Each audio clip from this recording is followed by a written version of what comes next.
We cannot just rely on the ocean's self-cleaning ability.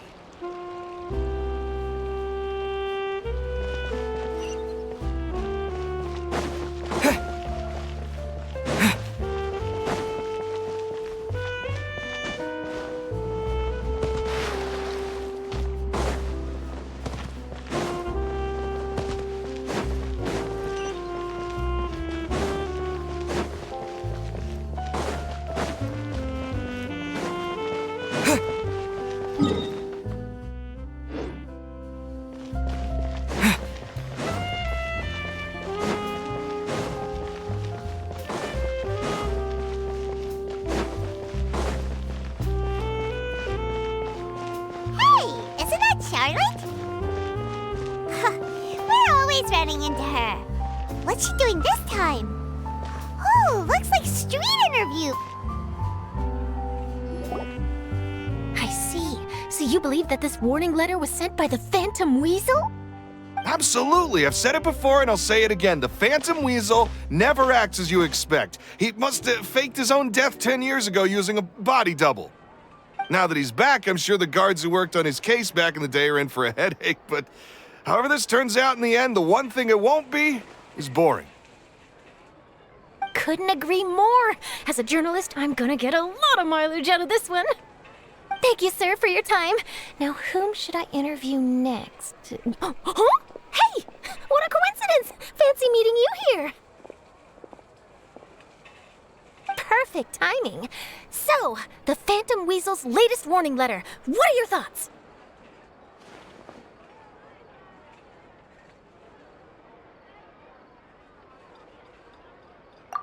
Yeah, this is the first time we're hearing of this one.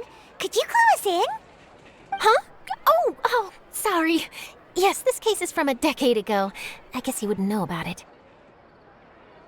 Well, not to worry. You're in good hands because I'm a professional. The story goes like this. 10 or so years ago, a phantom thief became active in the court of Fontaine. Known only as the Weasel, nobody knew his true identity, and the authorities never managed to catch him. Wow, cool! He sounds like one of those mysterious night burglars that you read about in novels. Precisely. Well, except the part where they actually have a good reputation. Our Weasel targeted whatever people held dear, and no one was safe from his predations. He would just as soon steal a necklace from a rich merchant's safe as he would a toy doll given to a commoner child for their birthday. I know.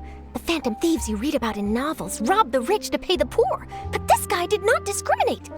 Unsurprisingly, this didn't work wonders for his public reputation. Every man and his dog wanted to see him behind bars. Yeesh. So, did they catch him? Not exactly. There's a good chance that the Weasel would still be at large to this day if it hadn't been for an accident 10 years ago. A magician named Cesar fell to his death in a botched high-altitude escape performance. When the police went through his personal effects, they found a hoard of stolen loot and gadgets used for criminal activities. And that was how the Phantom Weasel's identity was revealed to all. Sure enough, thefts in Fontaine went down after Caesar's death. But today, 10 years on, the notorious thief has once again issued one of his warning letters. and pasted it on the gate of the Opera Epiclese for all to see. I had to squeeze through the crowd this morning to get a photo as soon as I heard. Here, it's this one.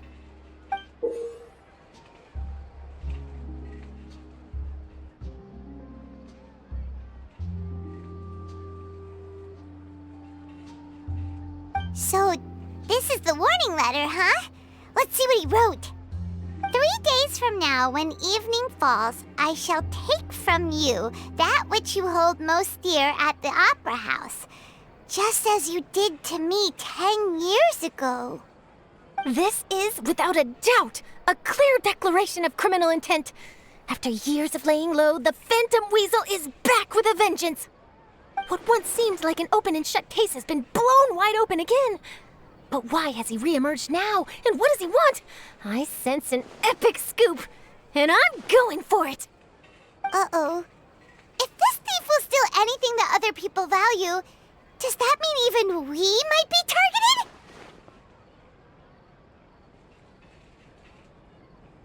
Really? Oh, let him try. In fact, Paimon's gonna eat all her snacks right now. Let's see what he can do about that. Okay, the people have spoken. It's clear that the public are very concerned about the Phantom Wessel's reappearance. Let's see, I've got a photo of the letter, my interview notes. Yep, that should be enough to form the skeleton of my article. It does feel like something is missing, though. Something exclusive. Who should I interview next? I need someone with a more concrete connection to the Wessel. Is that who I think it is? Lyney! Magic, magician, Cesar! The Phantom Wessel! That's it! Let's go interview Lyney! You see, the original Phantom Thief Cesar was a magician too! And what do Phantom Thieves and magicians have in common? They both have an air of mystery about them. Perhaps there's a connection there. Are you serious? What sort of a deduction is that? Oh, relax. My journalistic instinct tells me that an exclusive news story is beckoning. Let's go. No time for delay.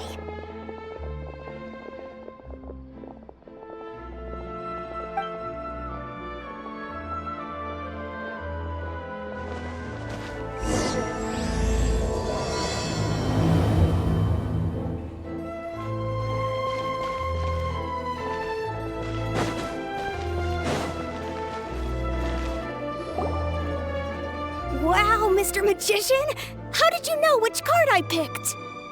Oh, it's simple. Come closer and I'll let you in on my secret. Magicians have a special skill called telepathy, which means we can read other people's minds. Really? Then, what am I thinking now? Well, first you need to relax, because I can see that you're clenching your fist in your mind, as if to say, no, I mustn't let him guess it. Aww. And now you're getting a little flustered. You're trying to find a way to empty your mind, to think of nothing at all. But the more you try to hide a secret, the easier it'll come out. You snuck out from home today, didn't you? You told your family a little lie so you could come out and play. Now, that's not a good habit. You can tell? Oh boy, you really can read my mind. Of course. Oh, and that's the end of my performance. You should really be heading home. Remember to apologize to your family, all right? They must be worried about you. All right, got it. Bye, Mr. Magician.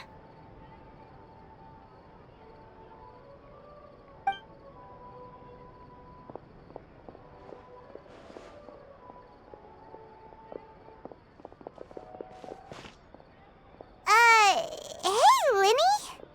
Why, hello. We meet again. Are you looking for me? What's the situation? Well, why don't you guess, Mr. Telepathic? Oh, please. You didn't believe that spiel, did you? The power of telepathy is quite beyond me. I'm sure that child would beg to differ. Seemed like you were right on the money. That was nothing more than a little trickery. I made an educated guess based on his micro-expressions. That, plus the fact that he was the only kid here without his parents, and he looked as guilty as sin. He made it easy for me. You guys, on the other hand, let me guess. Don't tell me you're here for the Phatom Wessel, are you? Wow! Got it in one! Is this more of your trickery at work? Wait, really? No trickery this time. It was pure luck. His warning letter's been the talk of the town, so I figured that maybe you were asking around about that. Bingo! I plan on writing a column reporting on the latest news about the Phatom Wessel. So, Lyney, what are your thoughts on this infamous thief's reappearance? To be honest, it makes me angry. Angry? Why? You read his letter, right? The Phatom Wessel claims he's planning something in 3 nights' time at the Opera House. That's the night I'll be performing there. Huh. What are the chances? Wait a minute, you don't think he's after you, do you? Well, if he is, then his warning is clearly a direct challenge to me personally.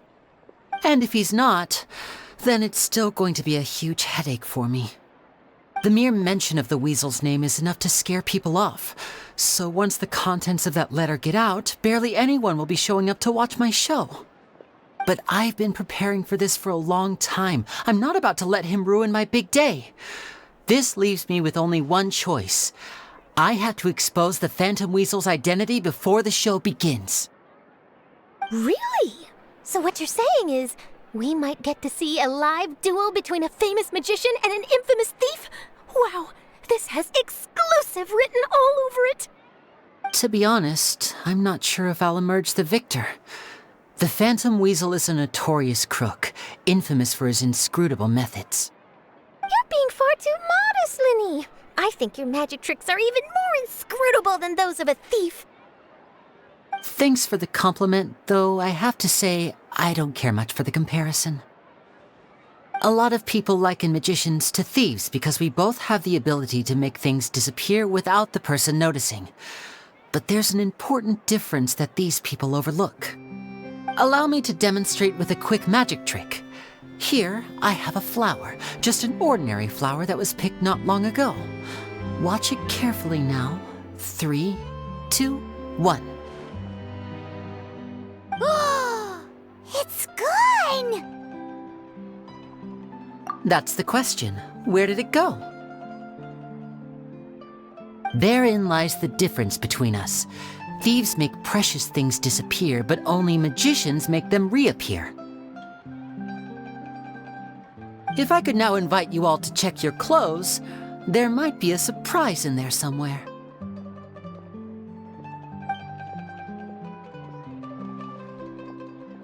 A surprise? Let me see!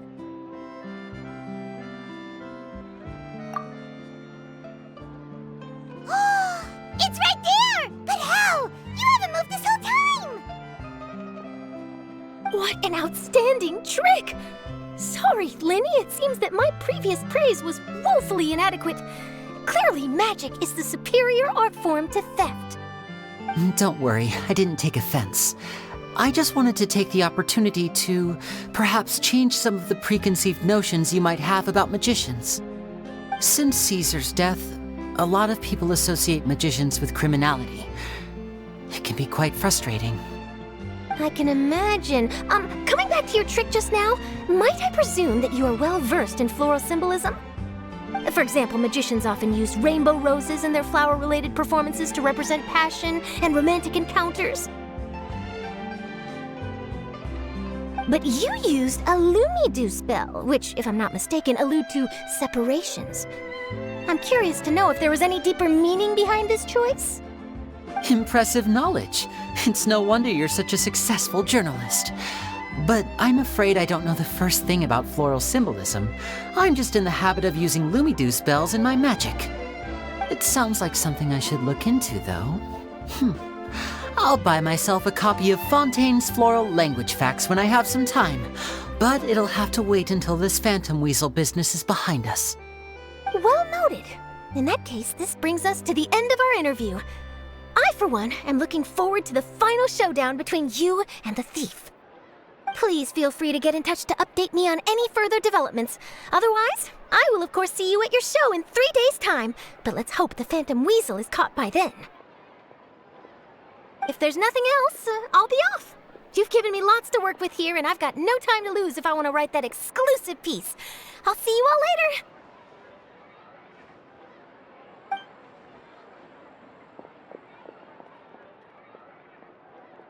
So, Lyney, are you gonna tell us how you did that flower trick now?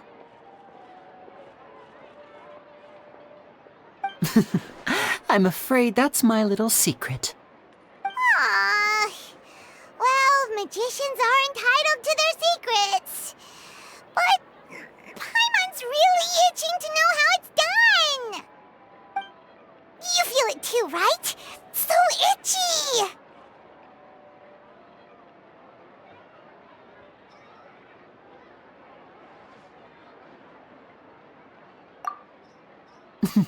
Not so itchy then, huh? Well, since you're so concerned, how would you like to serve as my temporary magician's assistants and help me investigate? Magician's assistants? Oh, that sounds fun! Assistants are technically magicians too! Also, it'll bring us one step closer to figuring out how that darn trick is done! Shall we go for it?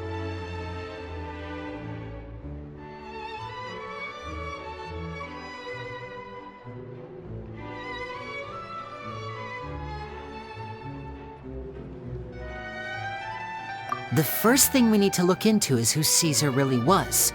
If he truly was the Phatom Wessel, that means that the weasel is dead, and whoever wrote this warning letter is just a copycat criminal. But if he wasn't the weasel? Well, that'll make things more interesting. It would mean that the weasel lives, and he's been laying low all this time in some corner of Fontaine. And if we're investigating Cesar, his fiancée Jemma is a good place to start. Word is that she visits the cemetery often, so I asked Lynette to wait for her there. We should make a move. Let's go and rendezvous with Lynette.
You took your time.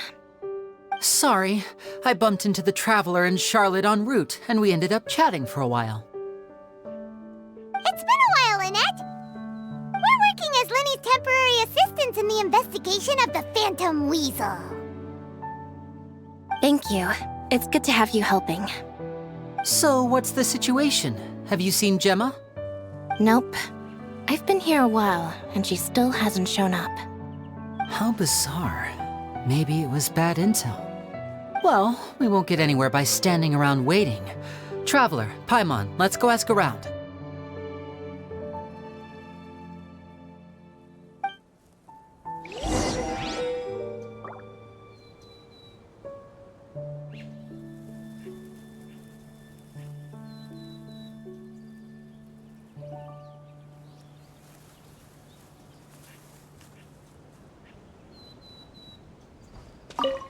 I'll wait for you here and see if Jemma shows up.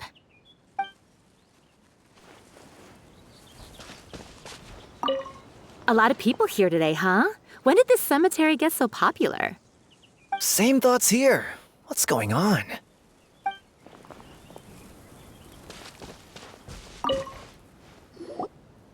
Excuse me, good sir. Do you by any chance know a Jemma? Jemma? You mean Caesar's fiancé? Sure I do. What's this about? I'm just trying to get a hold of her because I need her help with something. I heard she comes here a lot. Yeah, she does. Poor thing. It's no secret why either. She's heartsick. Ever since Caesar passed away, she's been coming here once every week to clean his grave. Often she just sits there in front of his headstone, lost in thought. Sometimes she talks to herself. I asked her what she was doing once. She said she wanted to speak to him again. She knows he's gone and can't hear her from the grave, but she just likes to spend time there, telling her fiancé all about how her life is going. And she's been doing this ever since Caesar passed away? Oh, so 10 years. Wow. Their love must have been really strong. I'll bet. Caesar's reputation fell apart after his identity was revealed, so no one else visits his grave. Jemma's the only one who still thinks about him after all these years. I don't know if the mind lives on in the waters after death, but if it does, I'm sure Caesar must be grateful to have someone who remembers him fondly. If I'm honest, I think this is all so unfair to poor Jemma. Her fiancé was a low-life crook. He doesn't deserve someone like her. Anyway, all of that said, she's running later than usual today. Normally, she'd be sitting in front of his grave by now. I wonder if she's okay. Well, that's everything I know, I'm afraid. You might have more luck asking some other people. All right, well, thanks for sharing all of this with us. We'll keep asking around. You're welcome. I just hope she'll be able to move on one day.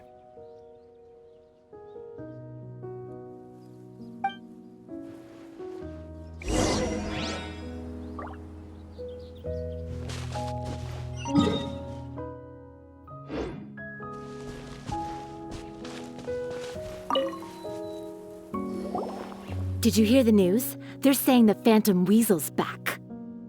You're kidding. Wait, isn't he dead?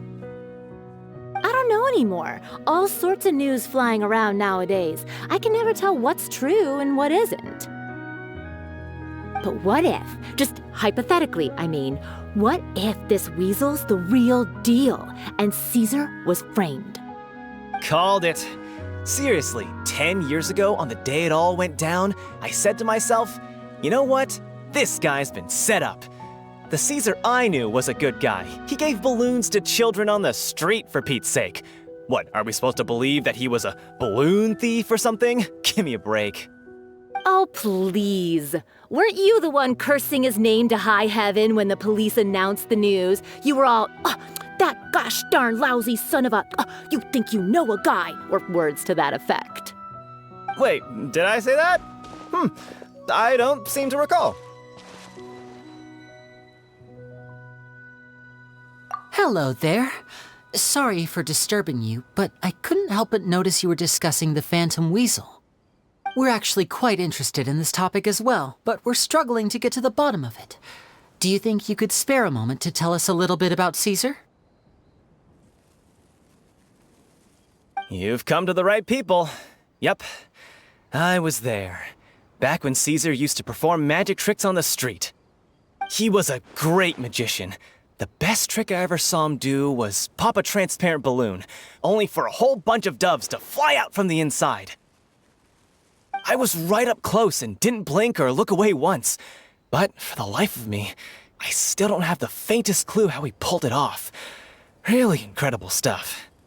I saw him perform too. He always used to bring some gifts along for the kids who came to watch his show, and he'd hand them out after he was done. Sometimes he even got the kids to write their wishes down, and then he'd make the items on the wish list appear in his next show. Huh. He doesn't sound like such a bad guy. But after he died, there were also rumors that he used the wish list to find out what was precious to people, with the intent to steal it later. As I'm sure you know, the Phantom Wessel would steal just about anything from anyone. Whatever the case, now that the Weasel is back, Caesar's become a hot topic once more. I bet Jemma must be pleased. If Caesar's name gets cleared, maybe it'll finally give her some solace after all this time. Oh, speak of the devil. That's her over there. If you've got any more questions about Caesar, she's definitely the one to ask.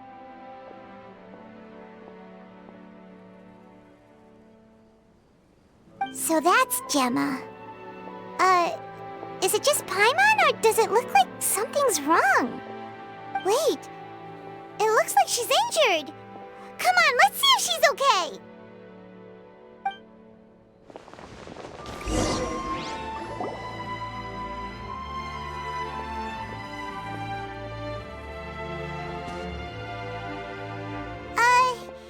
Hi there.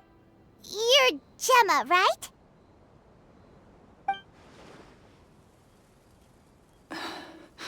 Who's asking? Don't be afraid, we mean no harm. It looks like you're injured. How bad is it? Thanks for your concern, but you didn't answer my question. Who are you, and what do you want with me? My name is Lyney, and this is my sister Lynette. My name's Paimon, and this here's the Traveler. We're investigating the Phantom Wessel. The Weasel posted a warning letter this morning. If he still lives, that means that Caesar was falsely accused. You knew Caesar better than anyone else. So if you're willing, we'd love to hear what you think about all this. I promise you can trust us. We won't hurt you. In fact, we'll do all we can to keep you safe. I never believed that he was the Weasel. Huh. I suspected as much. Okay, so going back 10 years, do you remember anything strange in the weeks leading up to the accident? Did Caesar have a falling out with anyone, for instance? No, not that I know of. Got it. All right, sorry for disturbing you. If you don't have any more questions, please leave. I want to be alone with him.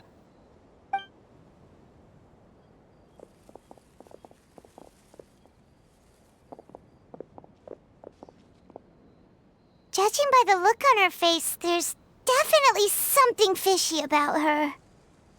She's lying. She definitely knows something.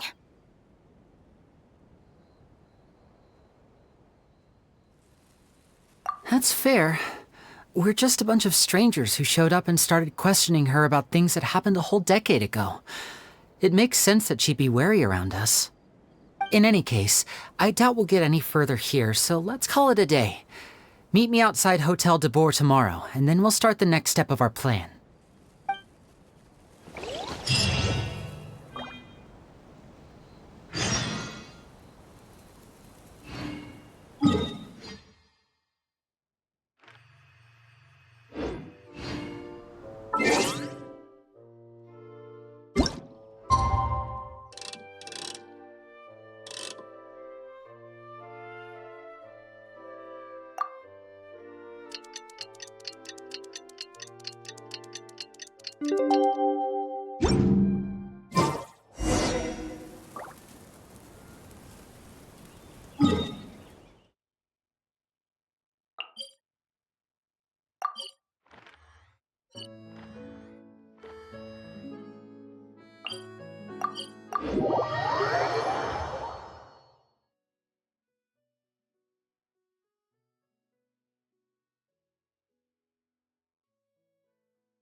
over here.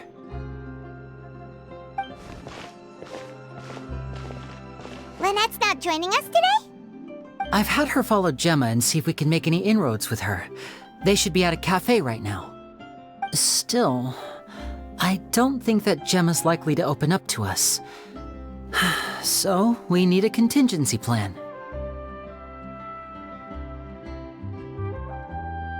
Today, we'll be looking into a guy named Lorenzo, Caesar's former pupil and assistant. When Caesar passed away, all the stolen goods discovered in his home were confiscated and returned to their rightful owners. But Lorenzo was the only one privy to all his magic secrets, and he inherited his craft. Before long, Lorenzo was the next big magician in town, his fame surpassing even that of his master, and it made him very wealthy. He's since left the magic scene though, and these days, he's a wealthy businessman with his fingers in a lot of different pies. I had to pull a lot of strings, but I managed to get him to agree to a couple of drinks with me. Be warned though, I hear he's got a hair-triggered temper. We'd best be careful.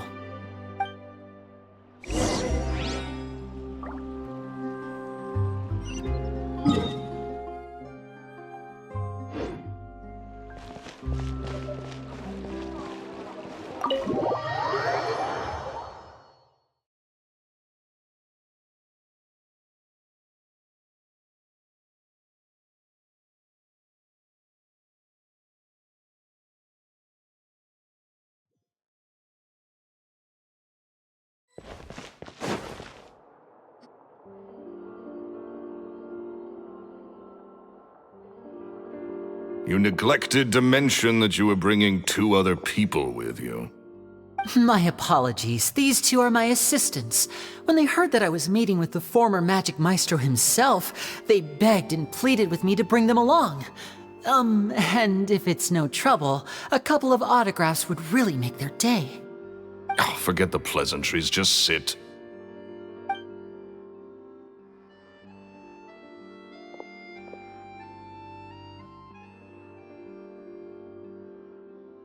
Get a load of this guy. Forget the pleasantries, he says, but he looks pretty happy about Lyney stroking his ego. I only agreed to meet since we're both magicians. Do me a favor and cut to the chase. I have more important things to do than drinking. Much obliged, sir. As it happens, the matter I want to address is also related to magic. Yesterday morning, a warning letter from the Phatom Wessel appeared on the entrance to the Opera House. He claims to be planning something for the same evening that I'm scheduled to do a magic show there. As such, I believe that I may well be his target. I have to get to the bottom of this to ensure that my show can go ahead as planned. Naturally, any investigation into the Weasel starts with a few questions about Cesar, who... What is there to investigate? Cesar was the Weasel and he's been dead for 10 years. So what if some sick creep thought it'd be funny to write a warning letter? It changes nothing. Are you trying to tell me you actually bought it? Please, sir, no need to get so worked up. I do concede that a copycat is but one possibility. Possibility? It's a fact, Lyney.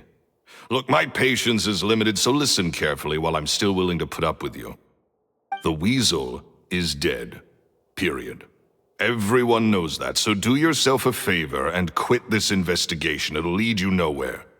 Look, if this affects your magic show in any way, I will personally compensate you for any losses. Oh, sir, I'm honored, really. But this isn't about finances for me. My pride as a magician is what's at stake here, Lorenzo. Copycat or not, this person has thrown me the gauntlet, and I must meet their challenge head on. Your pride? Don't mince words with me, boy. Just tell me, what exactly are you seeking to do? I want to find out the Phatom Wessel's true identity. I have to know for myself what really happened 10 years ago. What would that accomplish? And what do the events of 10 years ago have to do with you, anyway? Look, you of all people should know that a magician never reveals their secrets. And in any case, dead men don't talk. So if you really care about your magician's pride, then you'll forget about Cesar and move on. Uh-oh, this is getting awkward.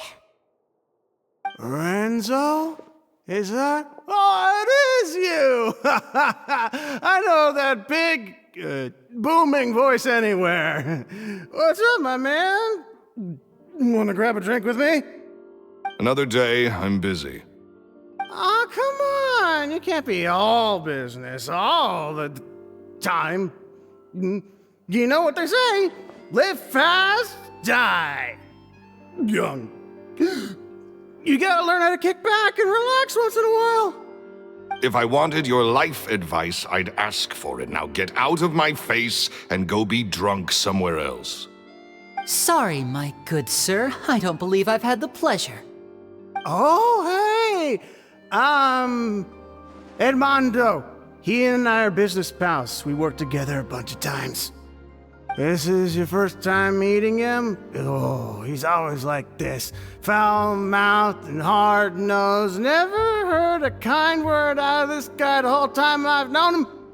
And he wonders why he can't get a girlfriend, despite being, what, pushing 40, 30, something? Anyway, point is, a lot older than when he first got rejected by the girl he was into. And he's still into, from what I hear. Shut up and get out of my face. Another word out of you and you can forget about doing business with me ever again. Do I make myself clear? Sorry, I may have had a little too much to drink. All right, I'm gonna leave. Don't work too hard.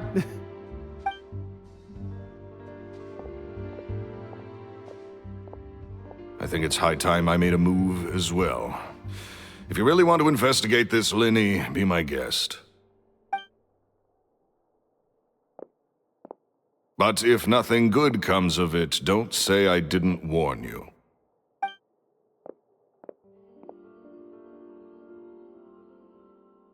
Well, that fell to pieces in a rather spectacular fashion. Any thoughts? Totally. And what was all that about compensating you for your losses? Why would someone you just met make an offer like that? He's gotta be hiding something. And not like Jemma. She was a little suspicious, but this guy's definitely covering something up. I think so too. We need to look into Lorenzo more closely. That guy Edmondo seems to know a thing or two about him.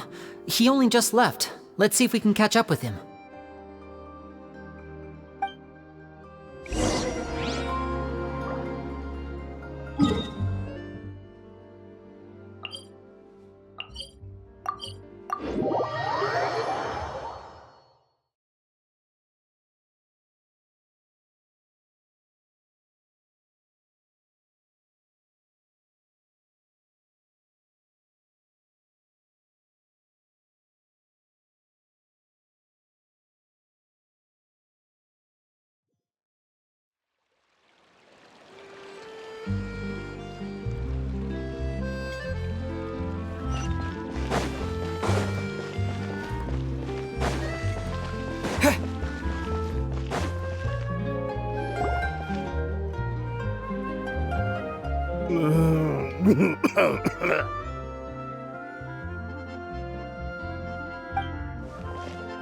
You okay there? Who are you? Oh, it's you guys. Don't worry about me. I must have had one too many. I just need to ride it out. I said way too much back there, didn't I? Yeah, I nearly talked myself into complete financial ruin. Note to self, no more drunken chats when Lorenzo's around.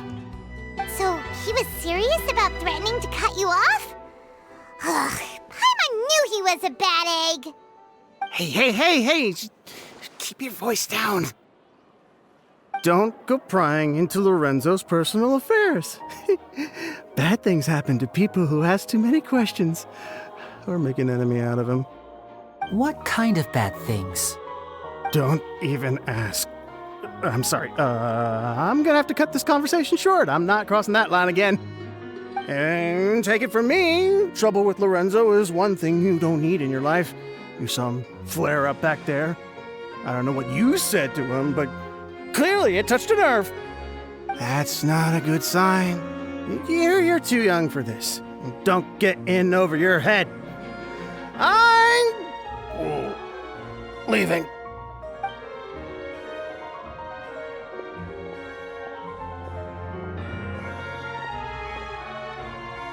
And there he goes.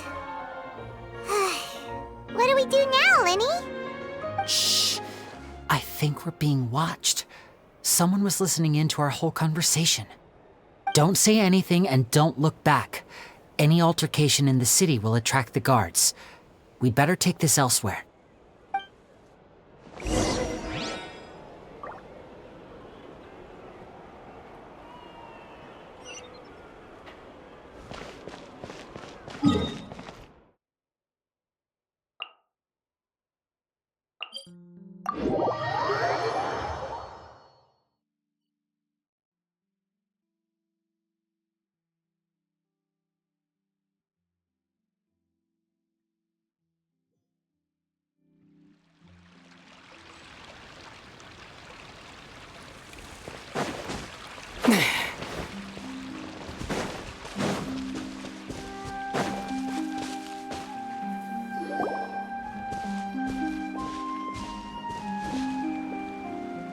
You followed us a long way. Why don't you come out and introduce yourselves? So you're Lyney. And where's your sister? Ain't she with you today? Save us the trouble and go fetch her for us. Let's not drag this out. Paimon doesn't like the tone of your voice, mister! Who sent you, huh? Save your questions, missy. You ain't gonna need answers where you're going. Capiche? Looks like we can't avoid this fight. Now, I'm not the strongest fighter, so I hope you're ready to back me up.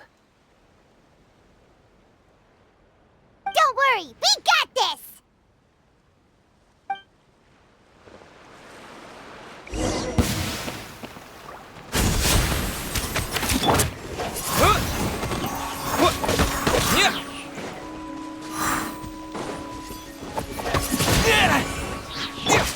Steady as stone.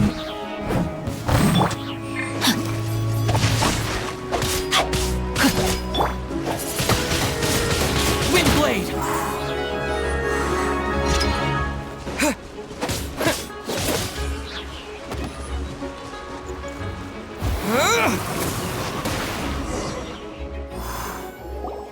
Curses. They're tougher than we thought.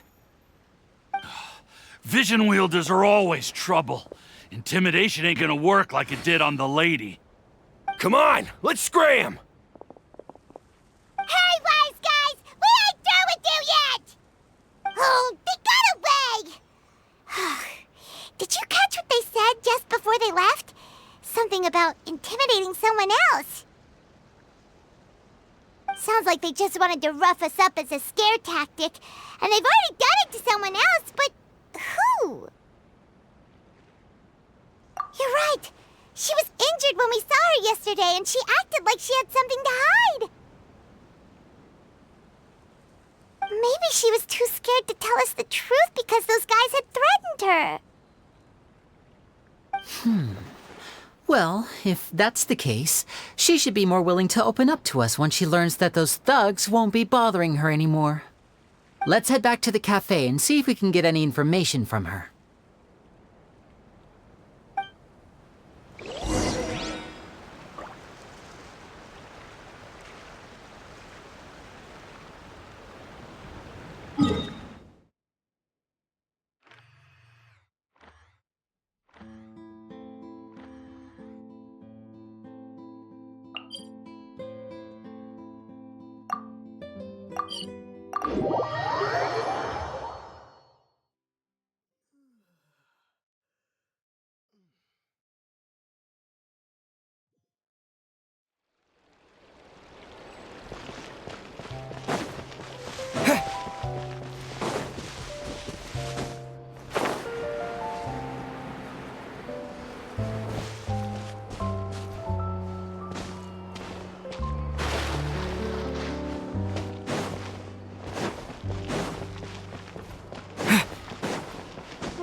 Jemma? You again. What is it this time? We just ran into the men who've been threatening you, and we gave them a taste of their own medicine. So, you can relax now. We're here to protect you. What? Why? I didn't tell you anything. Why would they come after you?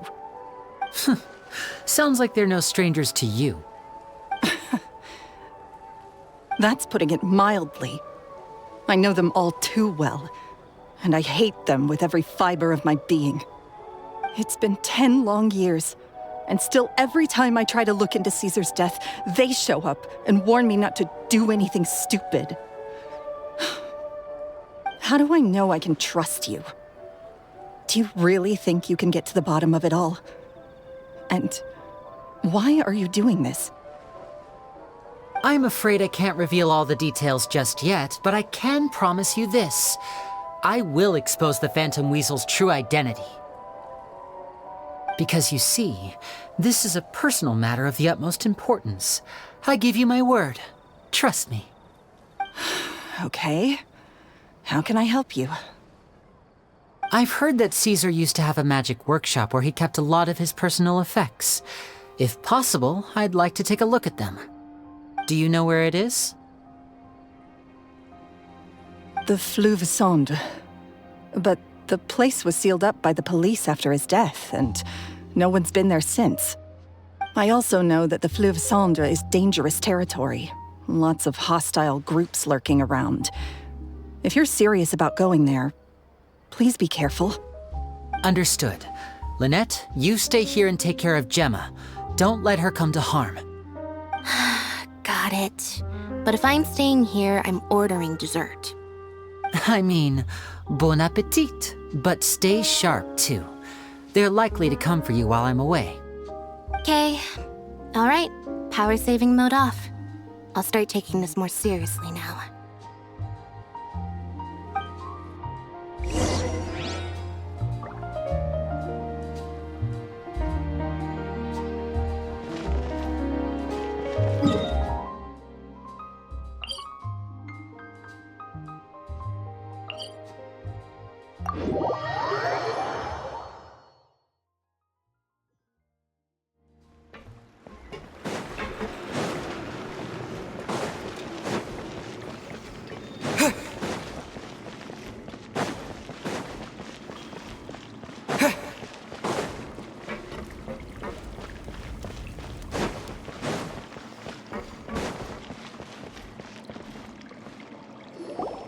If Jemma gave us the right location, then the workshop should be right nearby.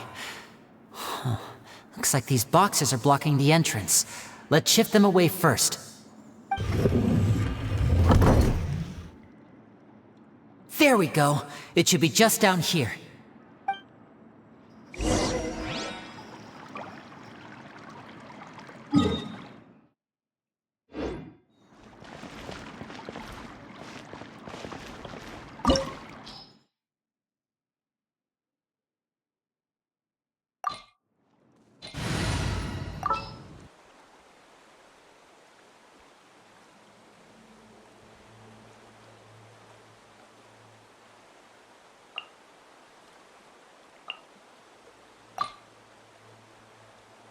Gonna be epic.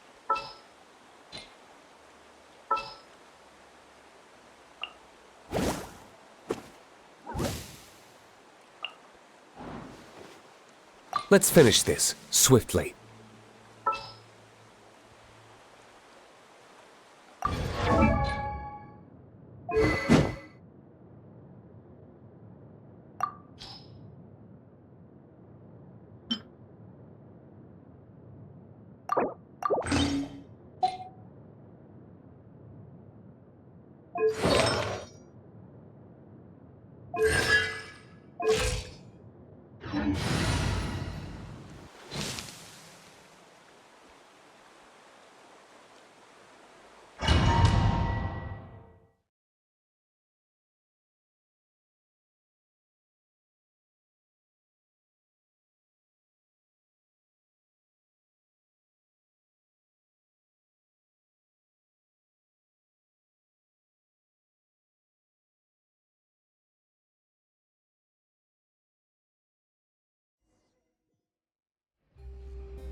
Caesar's workshop. Nothing suspicious here, just normal magic props. Let's head in further.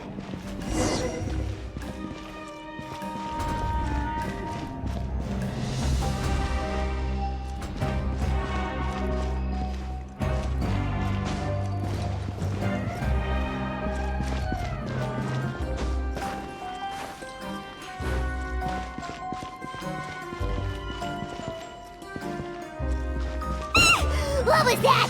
Oh, is this one of Caesar's gadgets? Guess we must have triggered some sort of device.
I'm going in!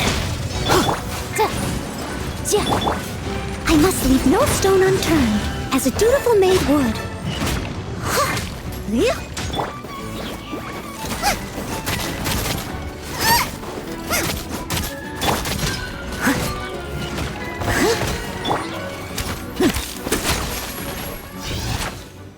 Whoa.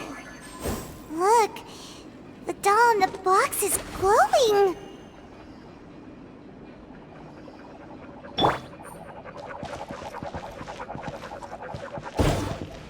There's something written on the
Looks like we've reached the end of this route.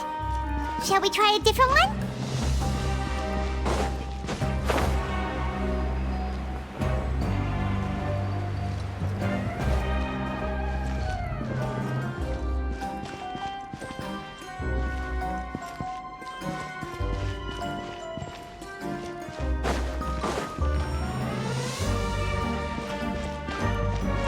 Off we go! These magic boxes are moving. What do we do? One of them looks different from the rest. Let's investigate.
That's weird. Have we reached the end already? There's nothing here. Maybe this was a wasted trip. This place seems a little too ordinary for a magician's workshop. There's a distinct lack of mystery. We've triggered quite a few devices on the way here. I'm starting to wonder whether Cesar built this whole place as one big, elaborate magic contraption. If so, then there must be more to this place than meets the eye. Maybe a hidden room somewhere. Aha! If I just move this book, then hopefully... and... presto! A secret passageway! How did you know? I'm a magician too, and apparently great minds really do think alike. Looks pretty big inside. Let's head in and take a look around.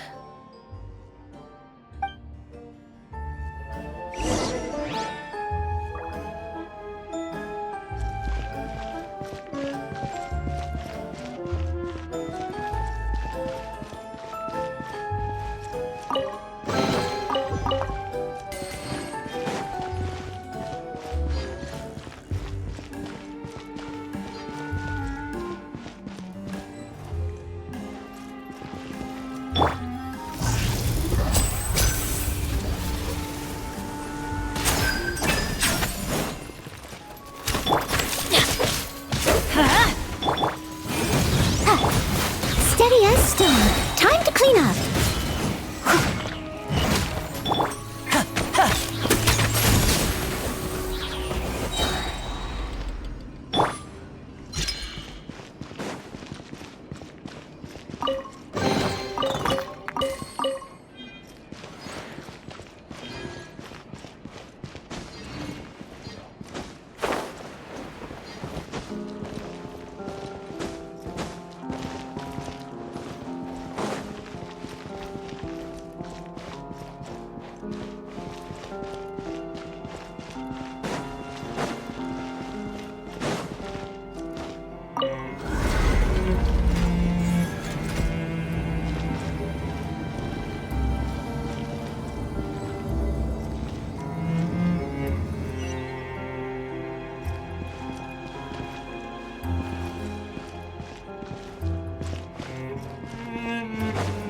Adventure time!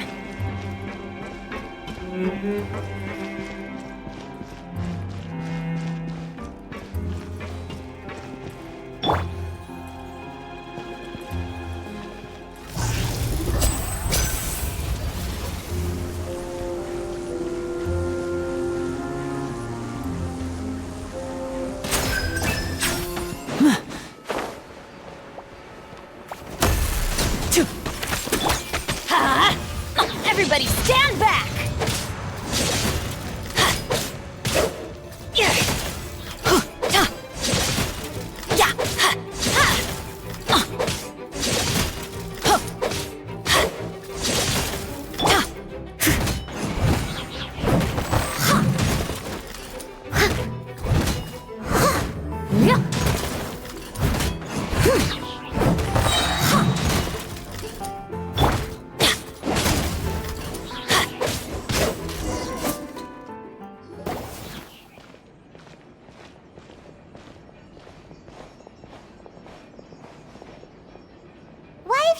Lyney? Is there some device in that box? Huh. It just looks familiar somehow. Let me check this out for a second while you guys go on ahead. If anyone makes a major discovery, let's rendezvous here. All right, see you in a bit!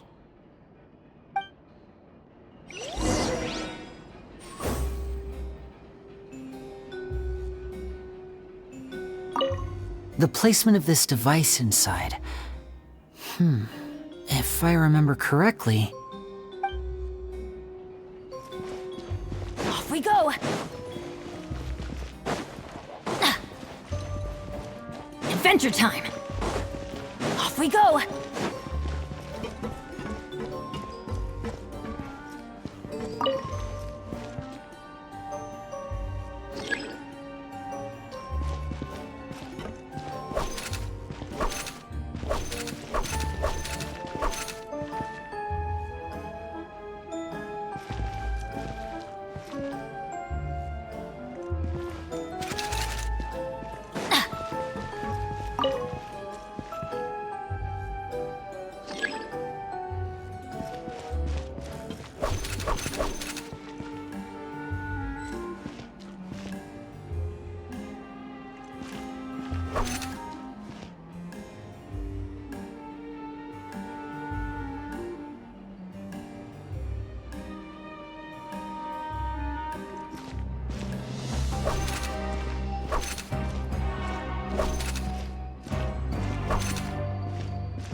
Seems like we can't step on the same tile twice.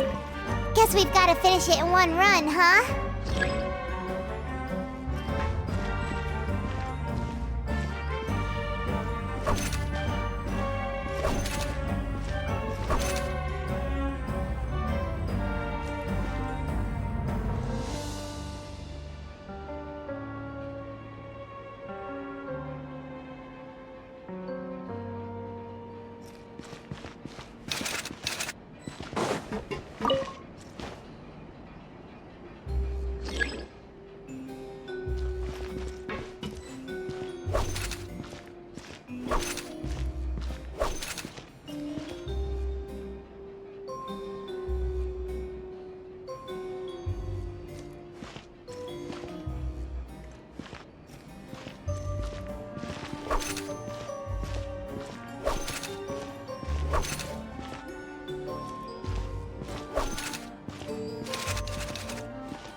Off we go!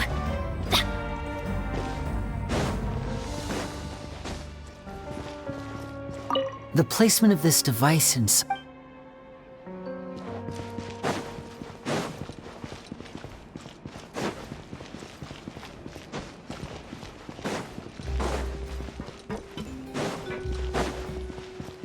Wow! There's a hidden room here! Let's see! Oh, this bookcase is full of Caesar's own notes! He wrote a lot about the principles of magic. Whew. Much too advanced for Paimon. Hey, look! Is that Caesar's diary on the table?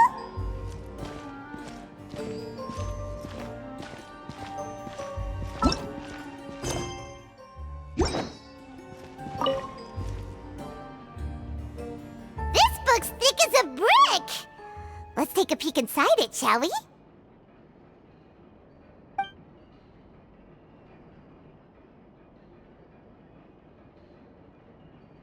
At one of my shows a few days ago, a child asked me how I pulled candy out of my hat. As a joke, I told the kid that the hat has a built-in wish-granting machine. Next thing I know, today a whole bunch of kids were pestering me to pull all sorts of things out of the hat. So I told them another white lie. The machine needs time to power up, but in the meantime, you can write your wishes down. Well, they took me up on that offer, enthusiastically. As I write this, I've only just got back from running around all over town, buying the things they wanted. Boy, are my legs sore. I wound up saving very little this month, but that's not a major issue.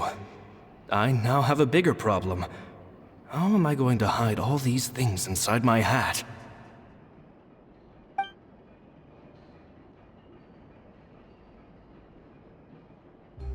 Two children came to talk to me after today's show. I don't know why they were out on their own. They looked much too young to be unsupervised. I do hope they got home safely. Anyway, they said that they wanted me to teach them how to do magic. It's not uncommon for children to ask this, of course, but I've never seen any of them as serious about it as these two. I told them that learning magic is very hard work, but that didn't faze them at all. It's like they already knew. They seemed so committed. I couldn't turn them down.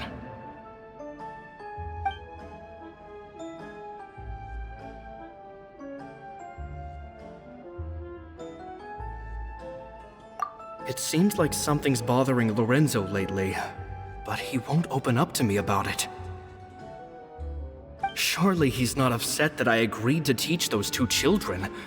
I'll have to talk him around.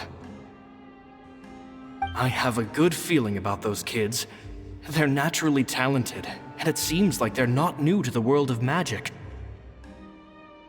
They have all sorts of fantastic ideas. All I'm really doing is helping them develop a more professional standard training plan. They wanted to call me Master, but I told them they absolutely mustn't. Any magician worth their salt could have taught them what I have. They're the geniuses here. Compared to them, I don't deserve to be called any sort of master. With time, I have no doubt that they could become far greater magicians than I. My only concern is why they're so mature for their age. I fear they've had to grow up too fast. I don't dare to imagine what they must have been through. Jemma thinks so too. She doesn't like being around them. Says that their eyes are too piercing. They don't bother me, but then again, I've never been the sharpest tool in the shed.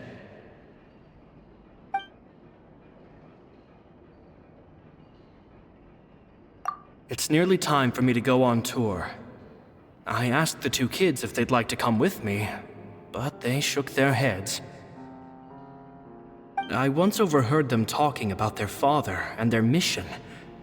Sounds like their parents have other plans for them. I guess we'll be parting ways soon. It's only been 10 days since I first met them, but I think that I've gotten a feel for their personalities now. They're very tough, but also very cautious, and they trust no one but each other. This, I fear, is not a good habit to have. They hide things from me too. For example, when I asked them where they live and why they wanted to learn magic, they lied. That's the thing about children. Whenever they're trying to cover something up, it always shows somehow. I can sense that their lives have been hard, possibly even dangerous too. They're not like other children. It's a shame that I can't do more to help them. After thinking things over, I decided to tell them a bit about how I see the world. It's full of lies and falsehoods, and that is why we must find our own truth. P.S. I hope they won't find my nagging annoying. Children are so opinionated nowadays. Will it do them more harm than good for someone they've only known 10 days to lecture them like that? P.P.S. Maybe I'm overthinking this. Children aren't interested in grand philosophies. It probably just went in one ear and out the other. I bet they've already forgotten every word I said. Oh, Caesar, Caesar. Just mind your own business next time.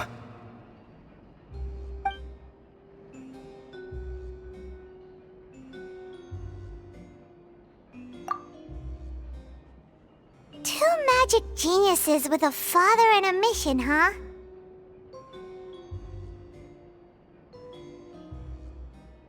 Sounds a lot like he was writing about Lyney and Lynette, don't you think?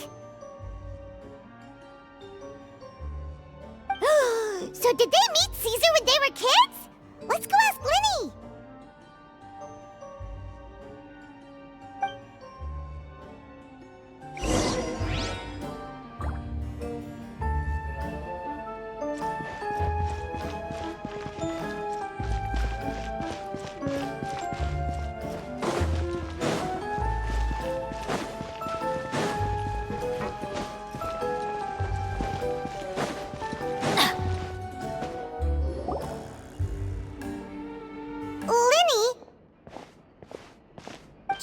Hold that thought. As I expected, there's a lot of fishy things going on in this place. Fishy? Uh-oh, what have you found? All in good time. Before we go over our new leads, I want to tell you how a high-altitude escape is performed. First, the magician slots themselves into a magic box in full view of the audience. The box is then suspended high in the air, and a short while later, the base automatically opens. At this point, a dummy will fall out of the box, but it looks real enough to grab the audience's attention, and they start wailing and screaming. Meanwhile, the real magician, who has by now blended into the crowd, waits for a good moment to make their appearance and put on a hysterical performance. Oh no! Is that me? Did I just fall to my death? Very vivid description. Paimon can really picture it. And then what? The audience's gaze then turns to the magician, and by the time they realize what's happened, the dummy has vanished, as if everything that just happened was some sort of shared illusion. Of course, that's just how I think the process should work, theoretically speaking.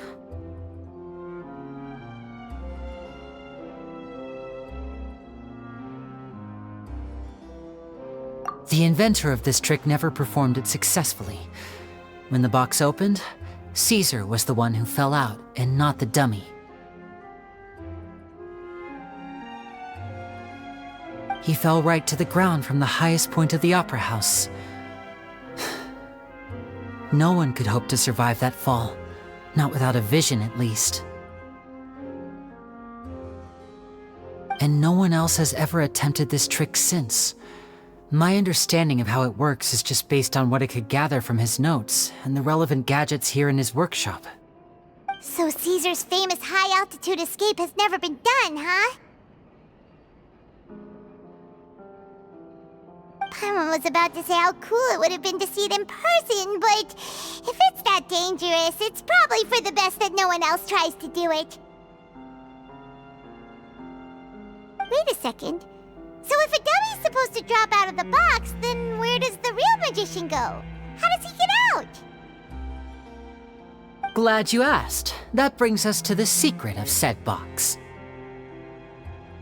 This box right here is the one that Cesar constructed himself to use in the performance, and it's not as simple as it looks. Inside, there's a device that only the magician himself would know about. Once the magician's inside and the box is lifted up into the air, the audience's view of the box is fixed at a certain angle. From where they're standing, they have a clear view of the front, sides, and bottom, but the back and the top are now no longer visible. At this point, the magician presses a button inside the box, opening a secret door out of view. He then escapes through this trap door onto the opera house roof, waits for the dummy to fall and distract the audience, and quietly returns to ground level. That's way simpler than Paimon imagined. Even Paimon could probably do it. Well, there's a little more to it than that, of course. The hardest part of this trick is controlling the audience's mood and reactions. That takes an exceptional degree of showmanship. There's the falling dummy, the miraculous reappearance, the pompous performing. Maybe the magician would even have themselves tied up before it begins to strengthen the impression that there's no escape. Many days and nights of careful research and painstaking practice would have gone into this. all culminating in a performance just a few minutes long, but one that still manages to transform the shock and grief of a tragic accident to the joy and laughter of a mesmerizing magic trick. Cesar was a highly accomplished magician. But unfortunately, even he didn't manage to pull it off. So, how did it go so wrong? You said you found some fishy stuff here. Have you figured out what really happened? I can make a pretty good guess. I looked into the case files. The magic box Cesar was using at the time of his death had the secret button I mentioned positioned on the right-hand side. And sure enough, he always used his right hand as his dominant hand in public. Okay. Nothing suspicious there. But here's the strange thing. Most of the devices in this workshop have the mechanism on the left-hand side, including this box right here, which leads me to believe that Cesar was in fact left-handed.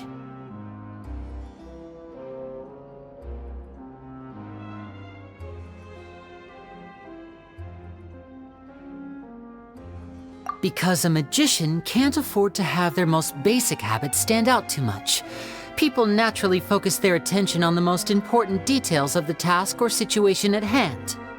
But a magician needs to be able to redirect an audience's attention at will so as to avoid arousing their suspicion. The essence of magic is getting people to believe a lie.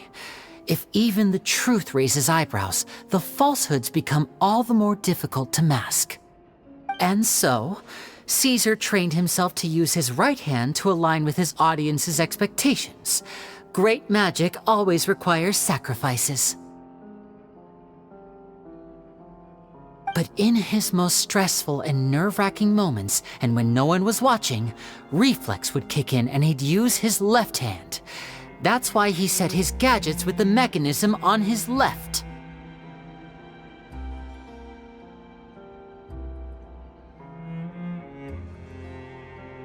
Exactly. I think that's likely what happened. Cesar would have been under a lot of time pressure during the escape.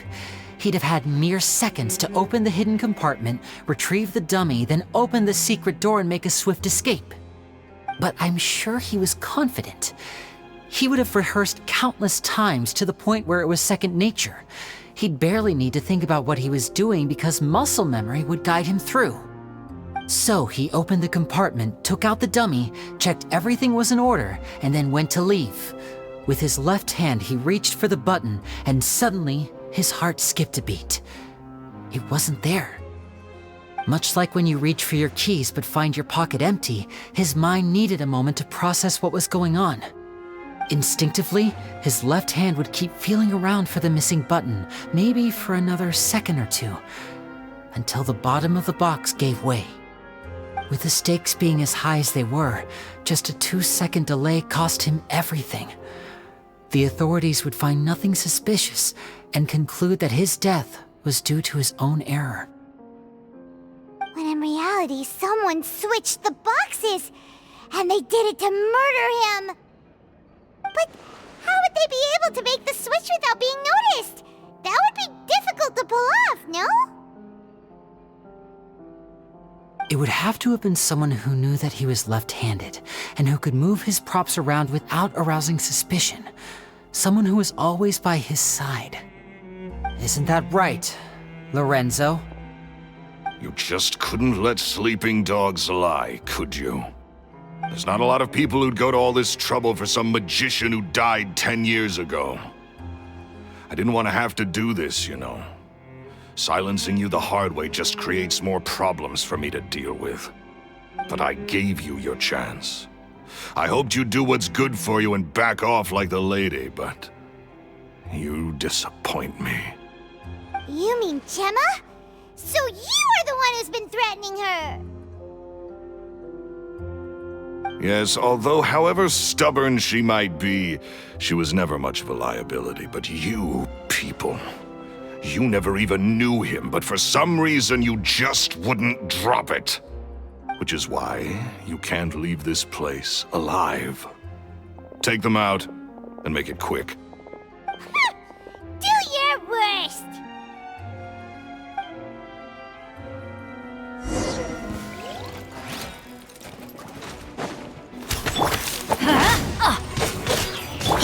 I must leave no stone unturned, as a dutiful maid would.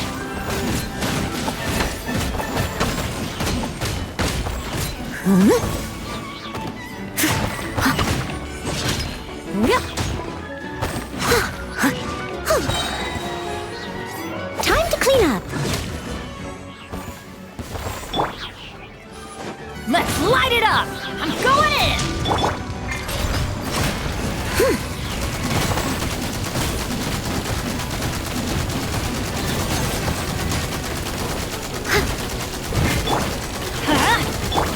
Boba, get them! Eat this! And voila!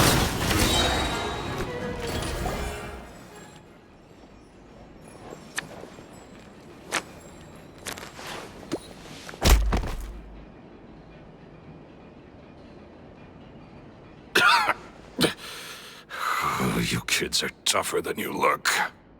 Had enough yet, Lorenzo? Your cronies can't help you now. I think it's high time you started talking, and what I'd really like to know is, why did you murder Cesar? If I had a mora for every time you said that man's name. Of course you idolized Cesar, everyone else did. But I was the real genius magician. Me! He was just an amateur who did cheap tricks for gullible children. I was the one who made magic into the fine art it is today. The aristocrats doffed their hats to me! So it was jealousy. Jealousy. Hatred, more like.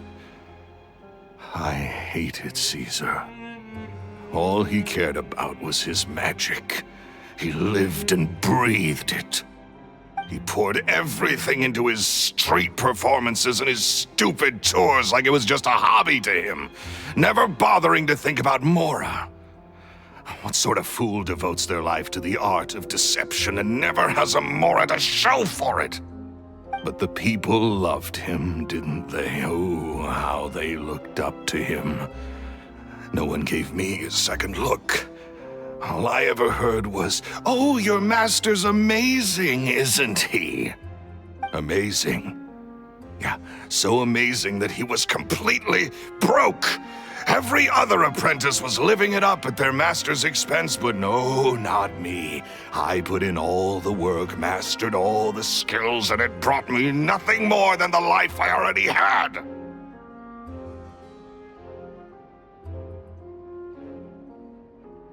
He forbade me from using magic to trick people out of their Mora.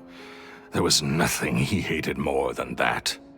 And with his reputation in Fontaine, it was too risky for me to go it alone. As long as he was alive, if I dabbled in my own brand of money-making magic, he would expose me and it would destroy me. I had to kill him. There was no other way. He had to go. And this was your only motive? It was reason enough. What other motive would I need? Well, I was under the impression that there might have been other factors at play. For instance, maybe you were in love with Jemma, but she was engaged to Cesar. In love with Jemma? Don't be ridiculous. Guess I was wrong about that then. Next question. Are you the Phantom Weasel? I am. Cesar was so strict with me. He insisted that his way was the right way, that the sole purpose of magic was to bring joy to the world. I never bought into any of that. I was more interested in the practical value of magic. Sure enough, it helped me fill my pockets with all kinds of valuable treasures.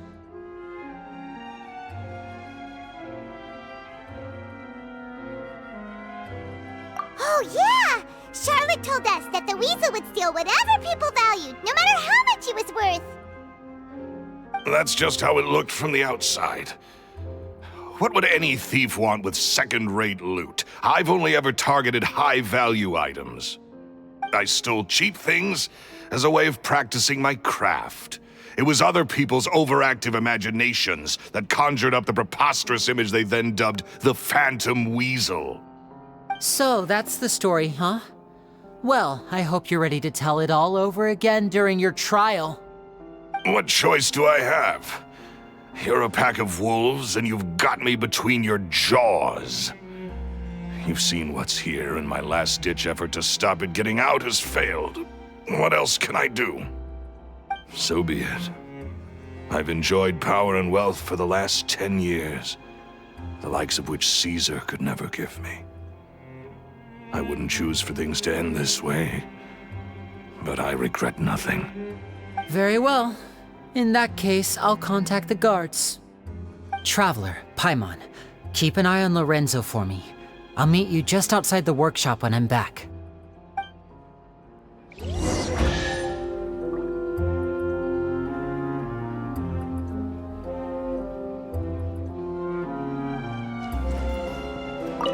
At least I can finally stop looking over my shoulder now.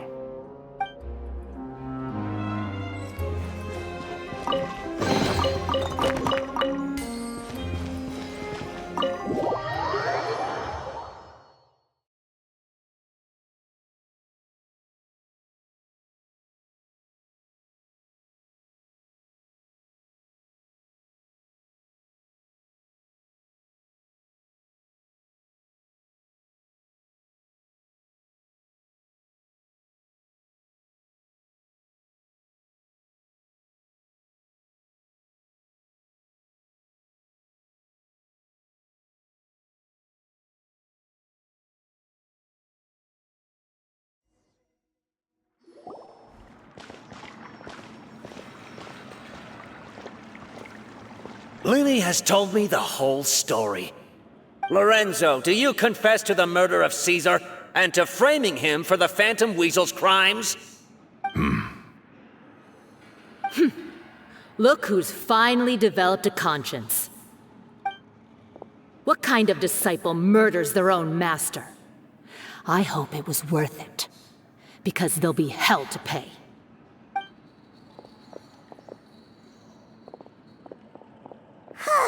Looks like it's all over. What should we do next, Lyney? Should we start preparing for your show? Let me think. Let's rendezvous with Lynette and Jemma first. With Lorenzo in custody, Jemma will no longer have to fear for her safety. Good point! We should go tell Jemma the good news right away! It'll give her some peace of mind for sure!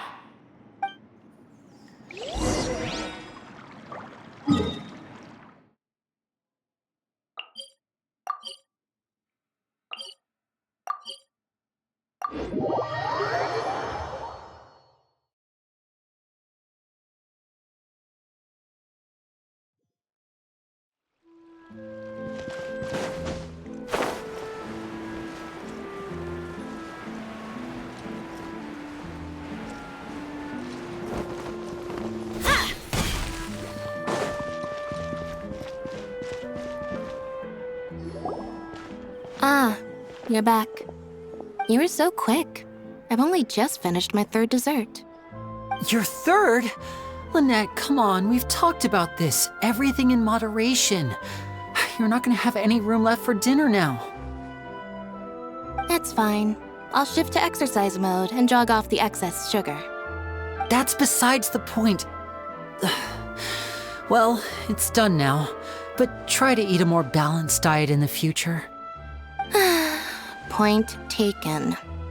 Did everything go okay? Of course! Lorenzo was no match for us. The guards are taking him into custody as we speak. Gosh, that's amazing. I'm sorry, I still didn't know if I could trust you, but now it seems I can. I had my suspicions about Lorenzo, but It's okay, we understand. He did threaten you. Paimon would find it hard to trust strangers in your position too. But you don't need to be scared anymore. Everything's gonna be okay. Sorry. My emotions are all over the place right now. I've been waiting for this day to come for so long. I always wanted to report Lorenzo. He took all of Caesar's property, which I found suspicious, but I had people watching me all the time, so I couldn't risk looking into it.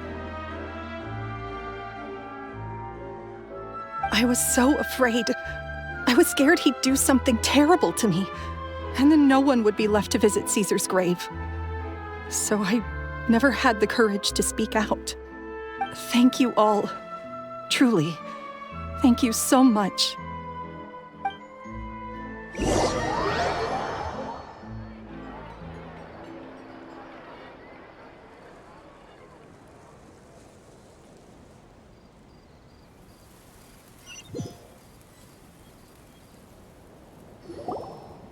Thank you all for clearing Caesar's name.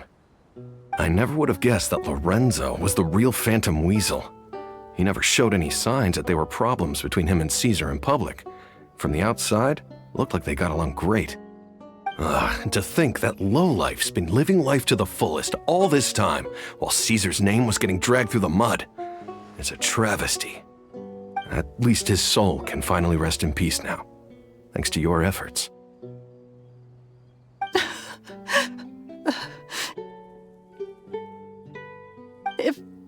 If only I'd realized before it was too late. Don't blame yourself, Jemma. This isn't your fault. Yeah, you still have the rest of your life to live. Caesar wouldn't want to see you spending it feeling guilty. Cheer up, Jemma. My brother's doing a magic show at the Opera House tomorrow evening. Would you like to come along? It might raise your spirits. This show will be a special one. We're holding it in Caesar's honor. In Caesar's honor? Really? Oh, thank you. I'll be there. Great. We'll see you tomorrow evening. Traveler, Paimon, don't be late. Don't worry, we'll be there. No way are we gonna miss out on a free magic show. Wait, Paimon feels like we're forgetting something. Oh yeah, Caesar's diary! We never found out if the two kids Caesar taught magic to were Lyney and Lynette or not. Lyney changed the topic back in the workshop, so we didn't get a chance to bring it up. Oh well, guess we'll just have to ask Lyney tomorrow evening.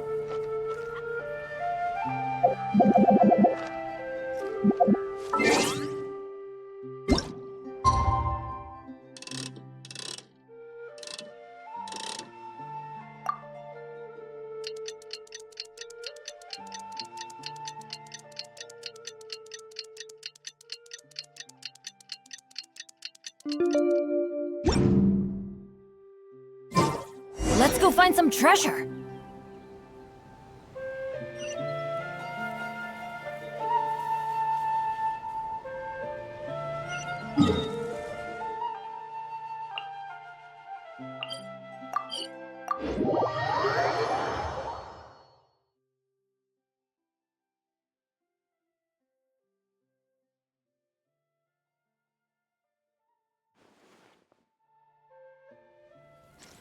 Off we go!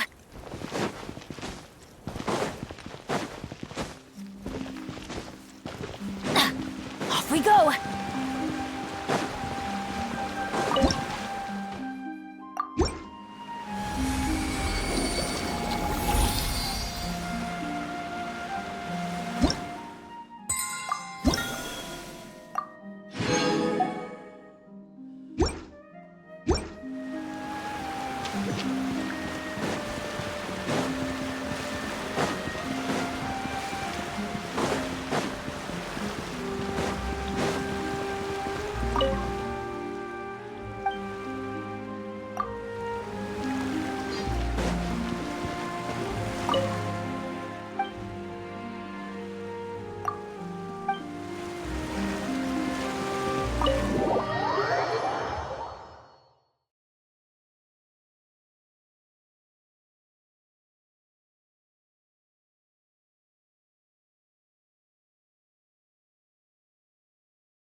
Off we go!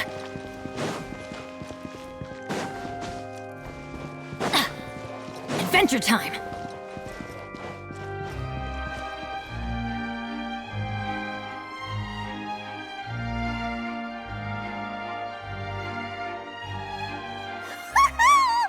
Paimon's excited to see another of Lyney's magic shows! Wait. Lynette, shouldn't you be on stage by now? Not this time. My brother's going solo today. So I'll be watching with you.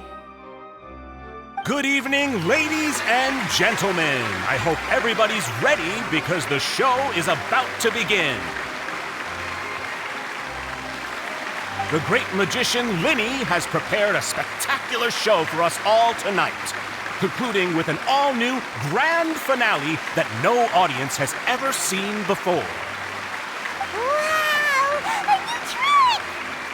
Thank you all so much for coming. Now, prepare to join me on a journey through the mystical and miraculous.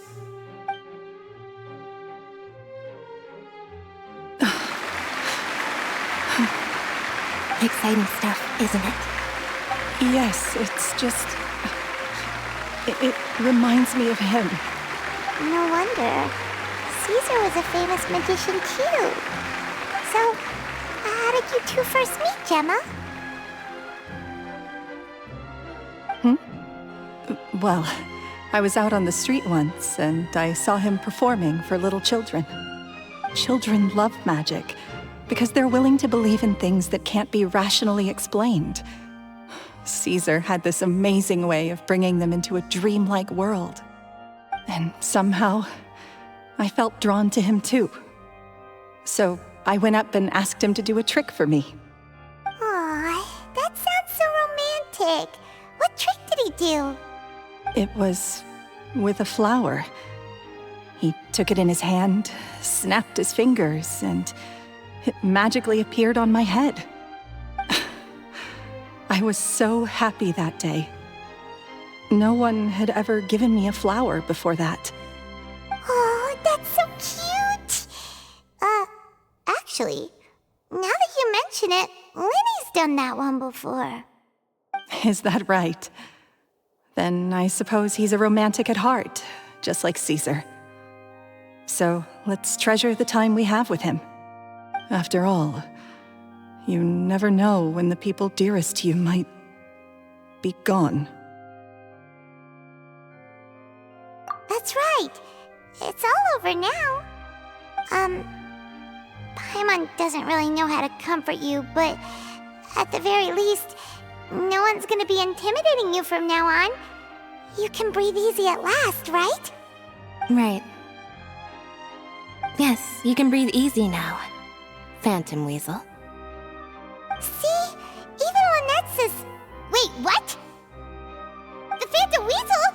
Lorenzo escaped? Where is he? What do you mean, Phantom Wessel? As Lyney once said, a performer's job is to commit fully to their role and put on a flawless performance for their audience. But once the bag of tricks is empty and the curtain falls, it's time to end the show. The spotlight is no place for someone with no more cards up their sleeve. It's been 10 years, Jemma. Aren't you tired of the grieving widow act? I think it's time to put an end to it. What are you talking about? Paimon doesn't like this riddle. Traveler, Paimon doesn't like where this is going. Come on, say something! Ladies and gentlemen, I hope you're all enjoying the performance so far. There will now be a brief intermission, after which Lyney will perform the most electrifying act of tonight's show, the one we've all been waiting for. The final performance will take place outside of the Opera House, so please make your way outside in a calm and orderly fashion. The Phantom Wessel never did like public places, did they? Don't worry, this place will be quiet soon. Let's talk somewhere else for now.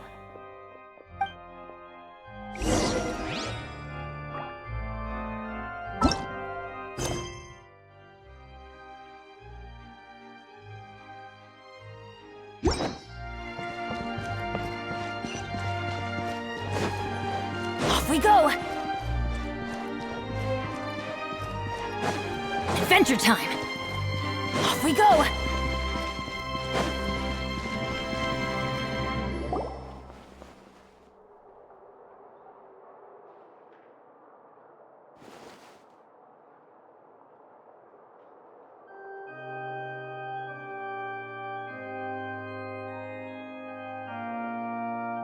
Dear me, this is awkward, isn't it?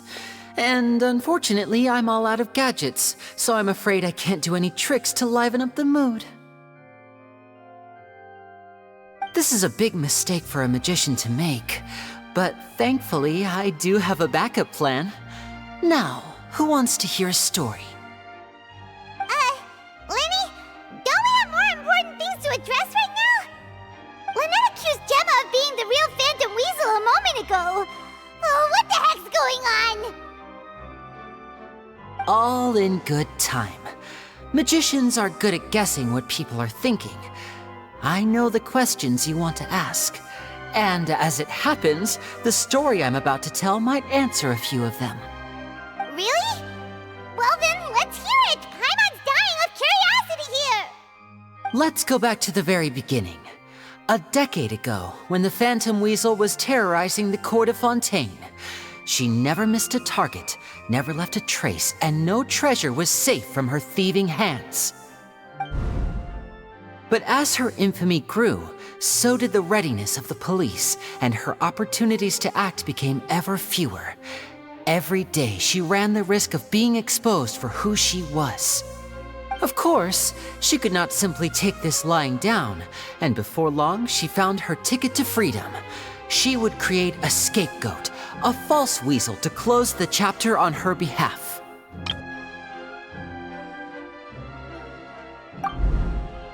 After weighing her options, she set her sights on a renowned magician, Cesar. After all, magic and theft shared enough similarities for people to buy the story when the truth came out. So then what? Being the master deceiver she was, the weasel easily earned Caesar's trust. Now all that remained was to frame him for her countless crimes. But as she was considering how to make her move, she noticed Caesar's aggrieved pupil, and a new thought entered her mind. Maybe I don't need to get my hands dirty after all. At her encouragement, Lorenzo tampered with Caesar's magic box, causing him to fall to his death.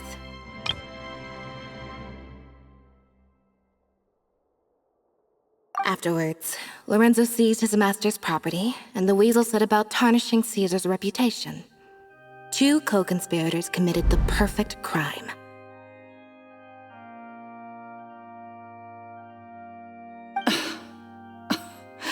I've got to hand it to you.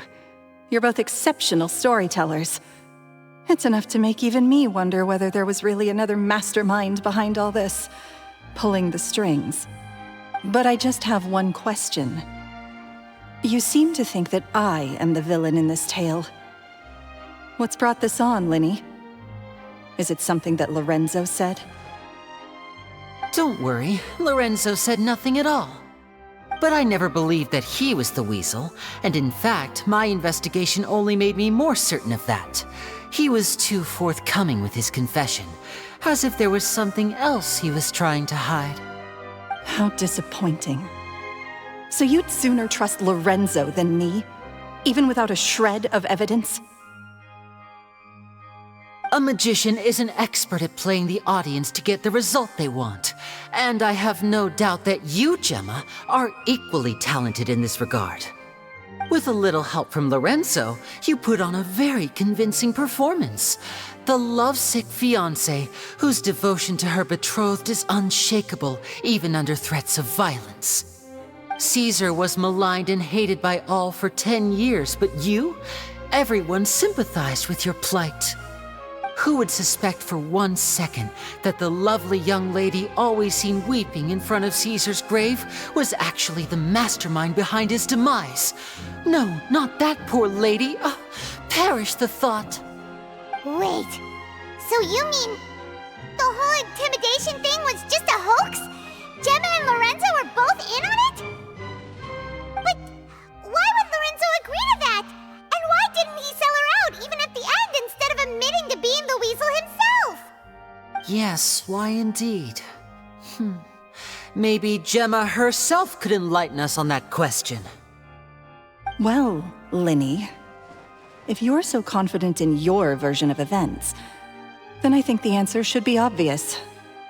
Having killed Cesar with his own hands, Lorenzo was plagued by overwhelming guilt.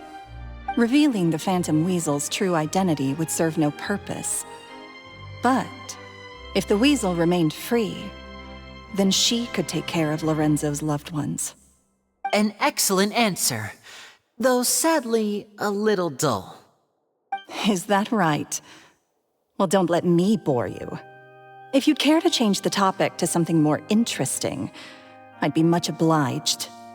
As a matter of fact, there's one thing I'd really like to understand. Why would the real Weasel have targeted things that only have value to other people? Could you shed any light on that? Of course. After all, we're just telling stories here, aren't we? If I had to guess, I would say that the real Weasel must have had a terrible childhood.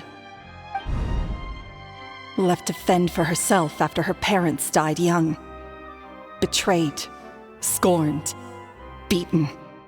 She'd scrounge waste paper from garbage bins to draw on, using twigs and dirt for lack of ink and pen.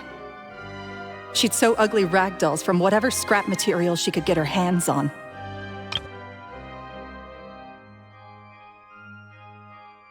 This was her only source of happiness in life.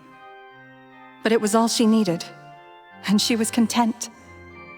Until the world decided that even this was too good for her. Once again, she was betrayed. And this time, everything was taken from her. She felt like life was a miry pit that dragged her further down the more she struggled to escape. At that tender age, she should have been happy. Instead, she stood in the shadows and watched with envy as all good things in the world passed her by. This was a fate too cruel for anyone to bear. Her pain became a breeding ground for dark thoughts.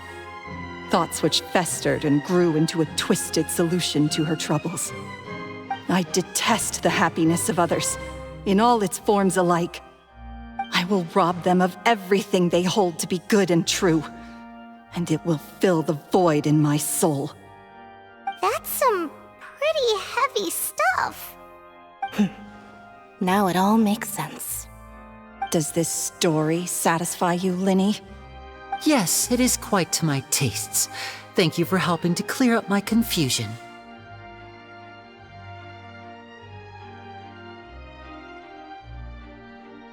Huh. That's right! What drove you to write that letter, Jemma? What were you trying to achieve there? Because without that, none of this would have ever come to light! She didn't write the letter. After 10 long years, I'd hoped that the Phantom Weasel would be consigned to the history books by now. But it seems like someone still wasn't ready to let her finally be at peace. Lyney. Or should I call you the Phantom Copycat now? You were the one who posted that letter outside the Opera House. But why?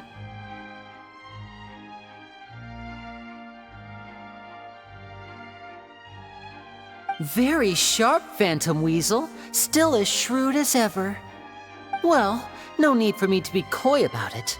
Our goal was to clear Cesar's name. The most straightforward way to change the public's impression of Cesar was to force the Weasel to show themselves. That's it? You had no other agenda? Of course we did. We made it quite clear in the letter, I believe. I shall take from you that which you hold most dear, just as you did to me 10 years ago. 10 years ago? You mean Cesar's death? You met him? Wait. Oh, I get it. You were those two obnoxious kids. It's been so long, and you're all grown up now. I didn't recognize you. He taught you magic back then, didn't he? For what, 10 days or something? And you went to all this trouble. Why? Because you feel like you still owe him something? We remember all our debts, however great or small. 10 years ago, Caesar's reputation was torn to shreds and his legacy was thrown out. 10 years on, and no one cares what the truth is anymore. But we did not forget, and so we came to find you. And? What exactly did you take from me? I'm still standing, as you can see. Lorenzo has admitted to everything. I'm free. Free? Do you really think so? Caesar once told me that even though the world is filled with lies and falsehoods, we must find our own truth. I think that applies to you too. Truth can take many forms. Prized possessions with nostalgic value, fervent hopes and dreams, and irreplaceable people. Life took many things from you, and those wounds never healed. When they ached unbearably in the dead of night, stealing became your way of numbing the pain. What are you trying to say? I'm saying that for the last 10 years, you've been living a rather uneventful life. Perhaps that's because you found something other than a life of crime to fill the hole? Back to Lorenzo for a second. He murdered his own master, played along with your act, and took pains to make sure any suspicion would be directed towards him. But what did he have to gain from all that? He knew who you were and the things you'd done, and despite that, he was willing to give everything up for your sake. He's the reason that you haven't felt the compulsion to steal in all these years. You're more than just accomplices in murder. You're the only real friends each other has. So I think you know, deep down, that he is the only truth you have in your life. But that truth is gone now, and I guarantee you, you'll never see it again.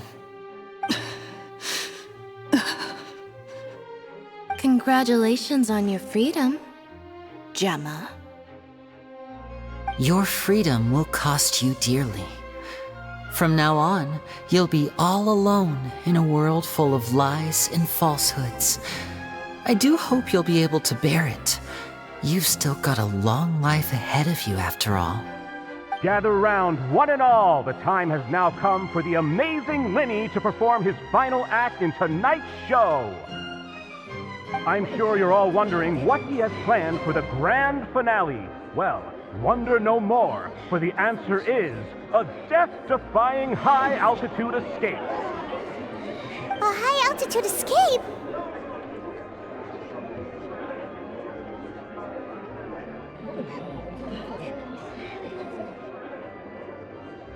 I'm sure you all remember the magician Cesar.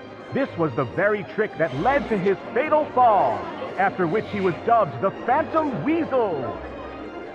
But we have now learned that Cesar was wrongly accused, and that the real Weasel has now confessed to their crimes. Guess that's my cue to leave. Whew. I've been practicing this one for ages now, but I'm still a little nervous. Traveler, Paimon, I hope you enjoy the rest of the show. There may be a lot of people watching tonight, but you alone are my true witnesses.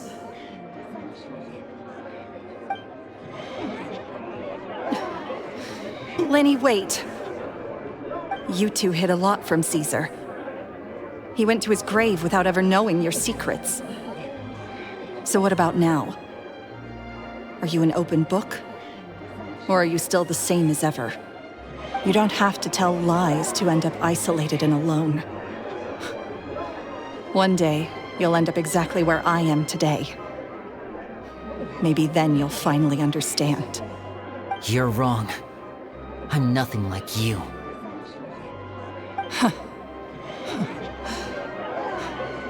So, what are we, doing now? Like Lyney said, when you're ready, let's head outside and watch the show. But She'll figure out what's best for her soon enough. Oh, and if you'd like to see Lyney after the show, you know where he'll be. The usual haunt. All right. Well, let's go and watch Lyney's finale then. This trick's a pretty dangerous one, but he should be able to pull it off, right?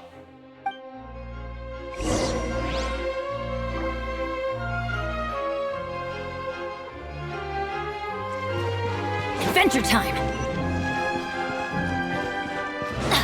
Off we go! Adventure time!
Magic should be mysterious, surprising, and defy logic. Magic is hard work. Every single movement has to be practiced thousands of times. It's alright. We're used to that.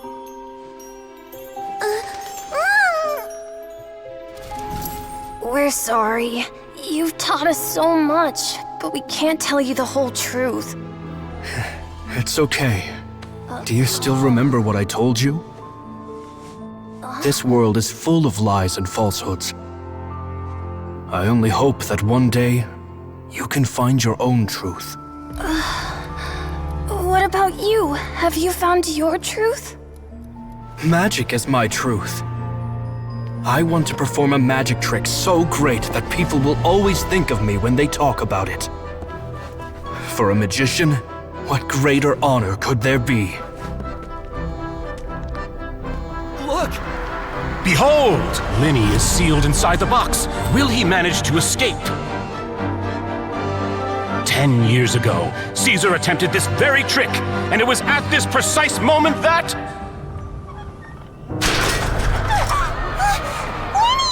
Watch out!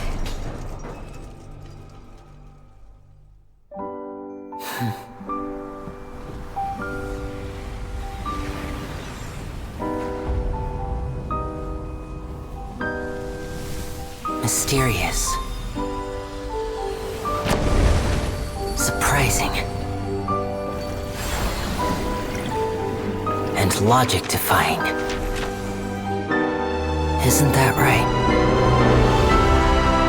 This honor belongs to you, Cesar.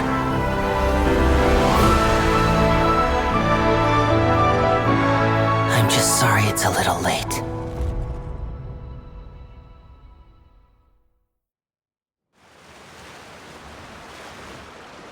Did you see that? 1 minute he was falling, and the next, he turned into flowers. How could he possibly have done that? How mysterious. I didn't blink once. He just vanished, right in front of my eyes. What a heart-stopping magic show! This was really worth the trip. Caesar's name has finally been cleared, and Fontaine's new star magician Lyney has fulfilled a wish on his behalf. Oh, I couldn't ask for a better grand finale. It will make a great headline for the Steambird tomorrow, even if I do say so myself. Whew. Looks like everyone really loved Lyney's grand finale.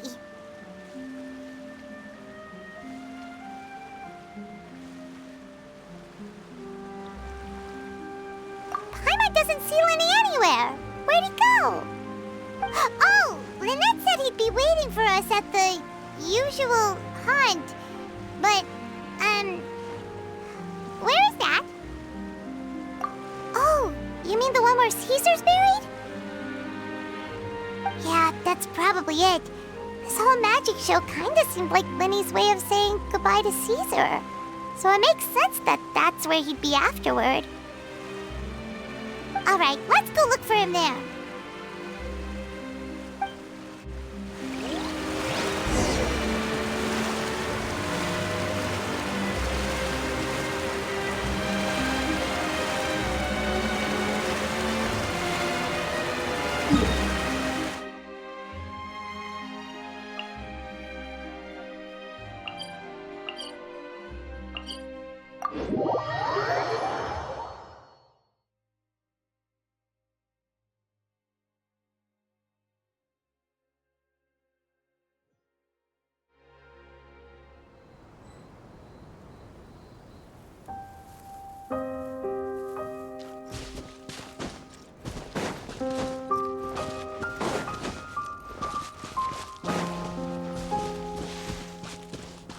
Off we go!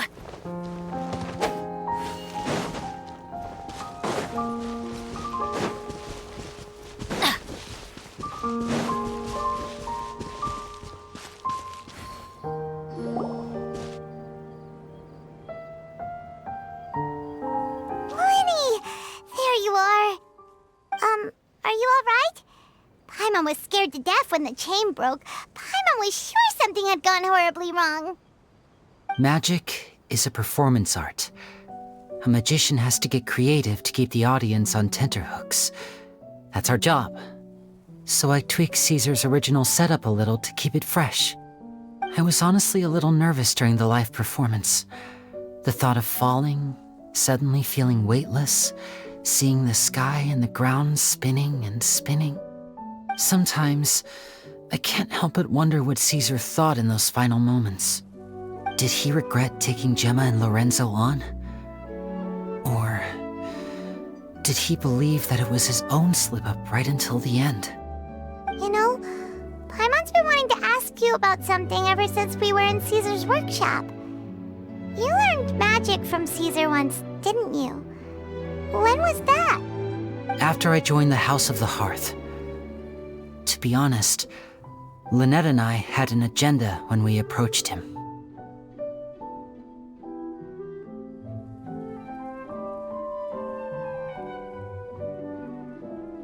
I told you about my past before, remember? As a young boy, I survived by secretly learning magic from street performers. I'd watch their tricks and try to figure out how they were done. But I quickly realized that observation alone could only get me so far. What I saw was the polished final performance, but the rigorous training they put in behind the scenes remained invisible to me. I needed to learn how to improve my sleight of hand, hone my misdirection skills, and make niftier props. We were gifted enough that we'd made some progress by ourselves, but without proper guidance from a professional magician, we quickly plateaued. So that's why you sought Cesar out? Yes. We figured there was no harm in asking, but it took us by surprise that he was so willing to teach us.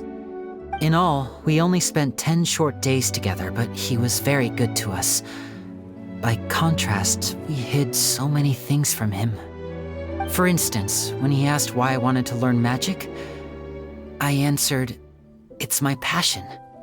But in truth, there was already a lot more to the story by then. After being taken in by an aristocrat for our magic talent, then betrayed soon after, this was no longer about me doing what I loved. What amazed me was how the lie escaped my lips even as I was hesitating over whether to tell him the truth. Trust is a beautiful thing. Sadly, I'd forgotten how to trust by then.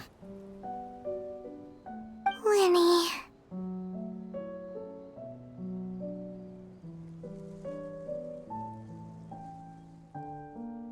Still worried about the way I feel?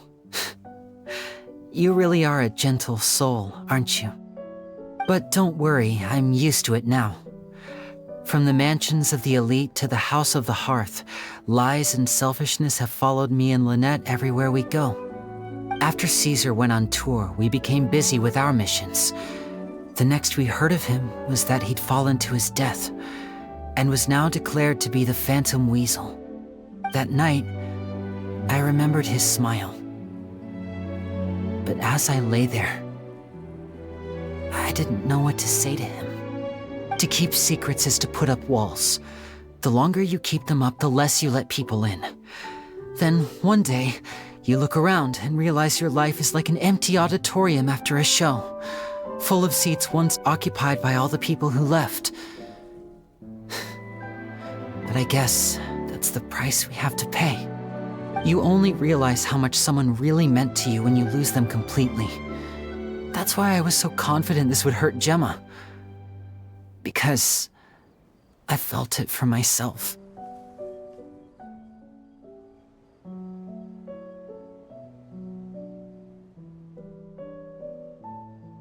Yeah, cheer up, Lyney.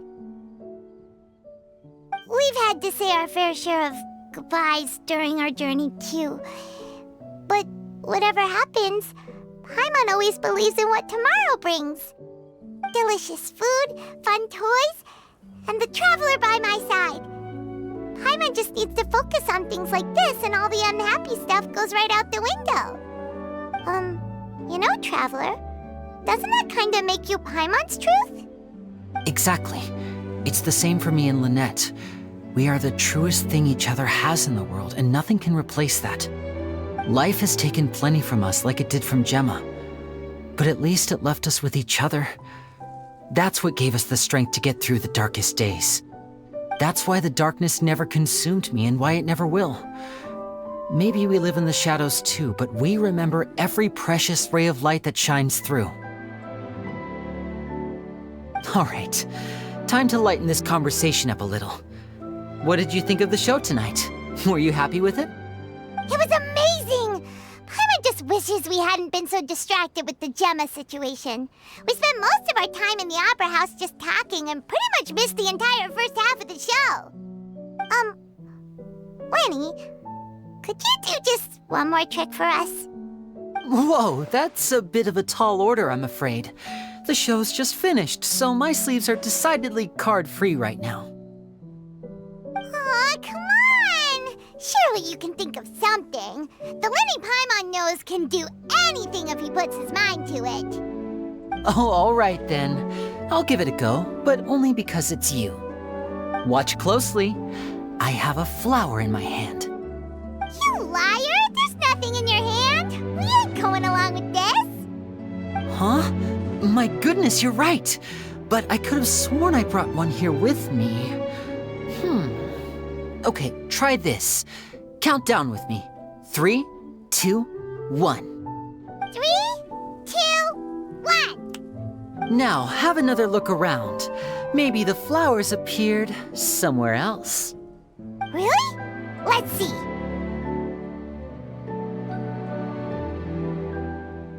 Wow, there it is! Oh, this is a different flower from the last time, right?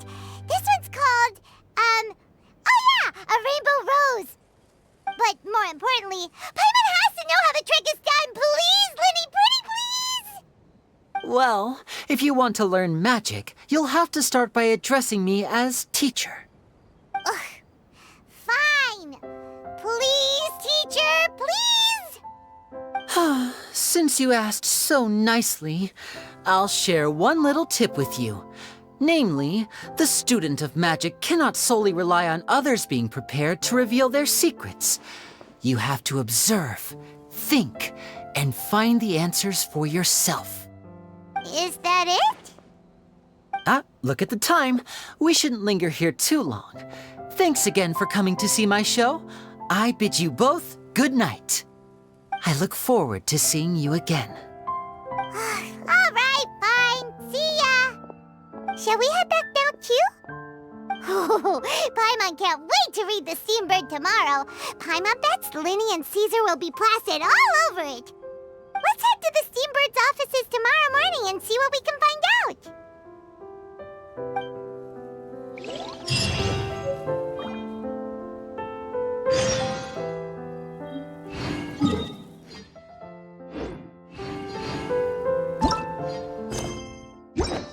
Things come to those...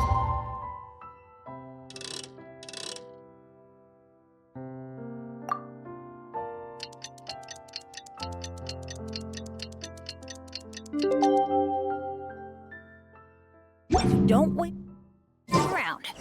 That's what they say anyway. Knowing my luck, the opposite is probably true for me.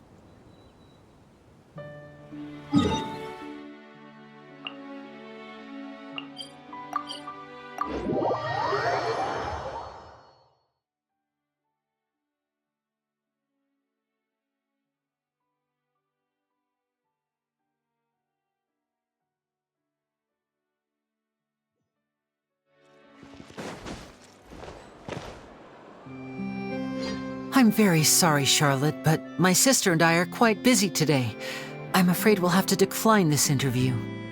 Oh, please, Lyney, I'll only take a moment of your time, if you would be so kind. Huh? What's happening here?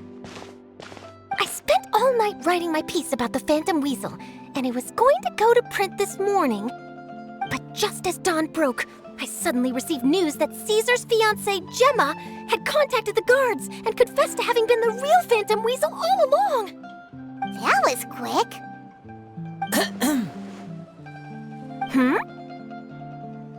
Too late, bro. That was quick, you say? It sounds like I've got some catching up to do. Please, fill me in. Whoops. Aha! My instincts did not lead me astray. You do have something to hide.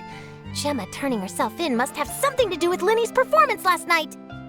Maybe watching my high-altitude escape trick reminded her of a better time with Cesar, and she could no longer ignore the voice of her conscience. Huh. Okay, then. Wait, no, there must be more to it. If that's all it took for her to have a change of heart, how did it take her 10 whole years? Well...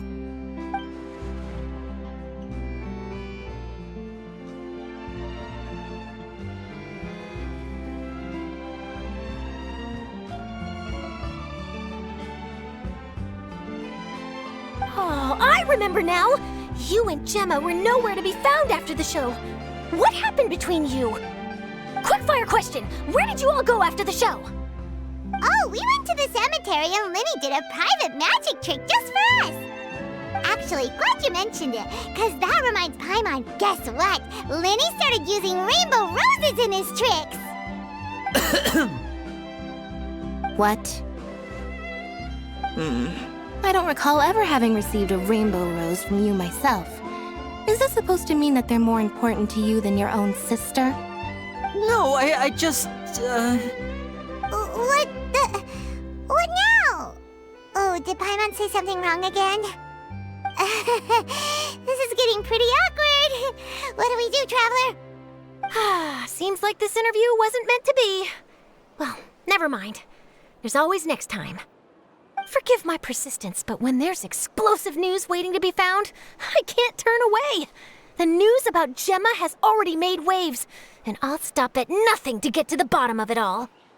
Apparently, one of the things she said to the guards was that her final wish is to see Lorenzo one last time. There's clearly a web of complicated relationships there. Can't blame me for being curious. All right, I guess I'll leave you to continue the rest of your conversation in peace. Bye for now.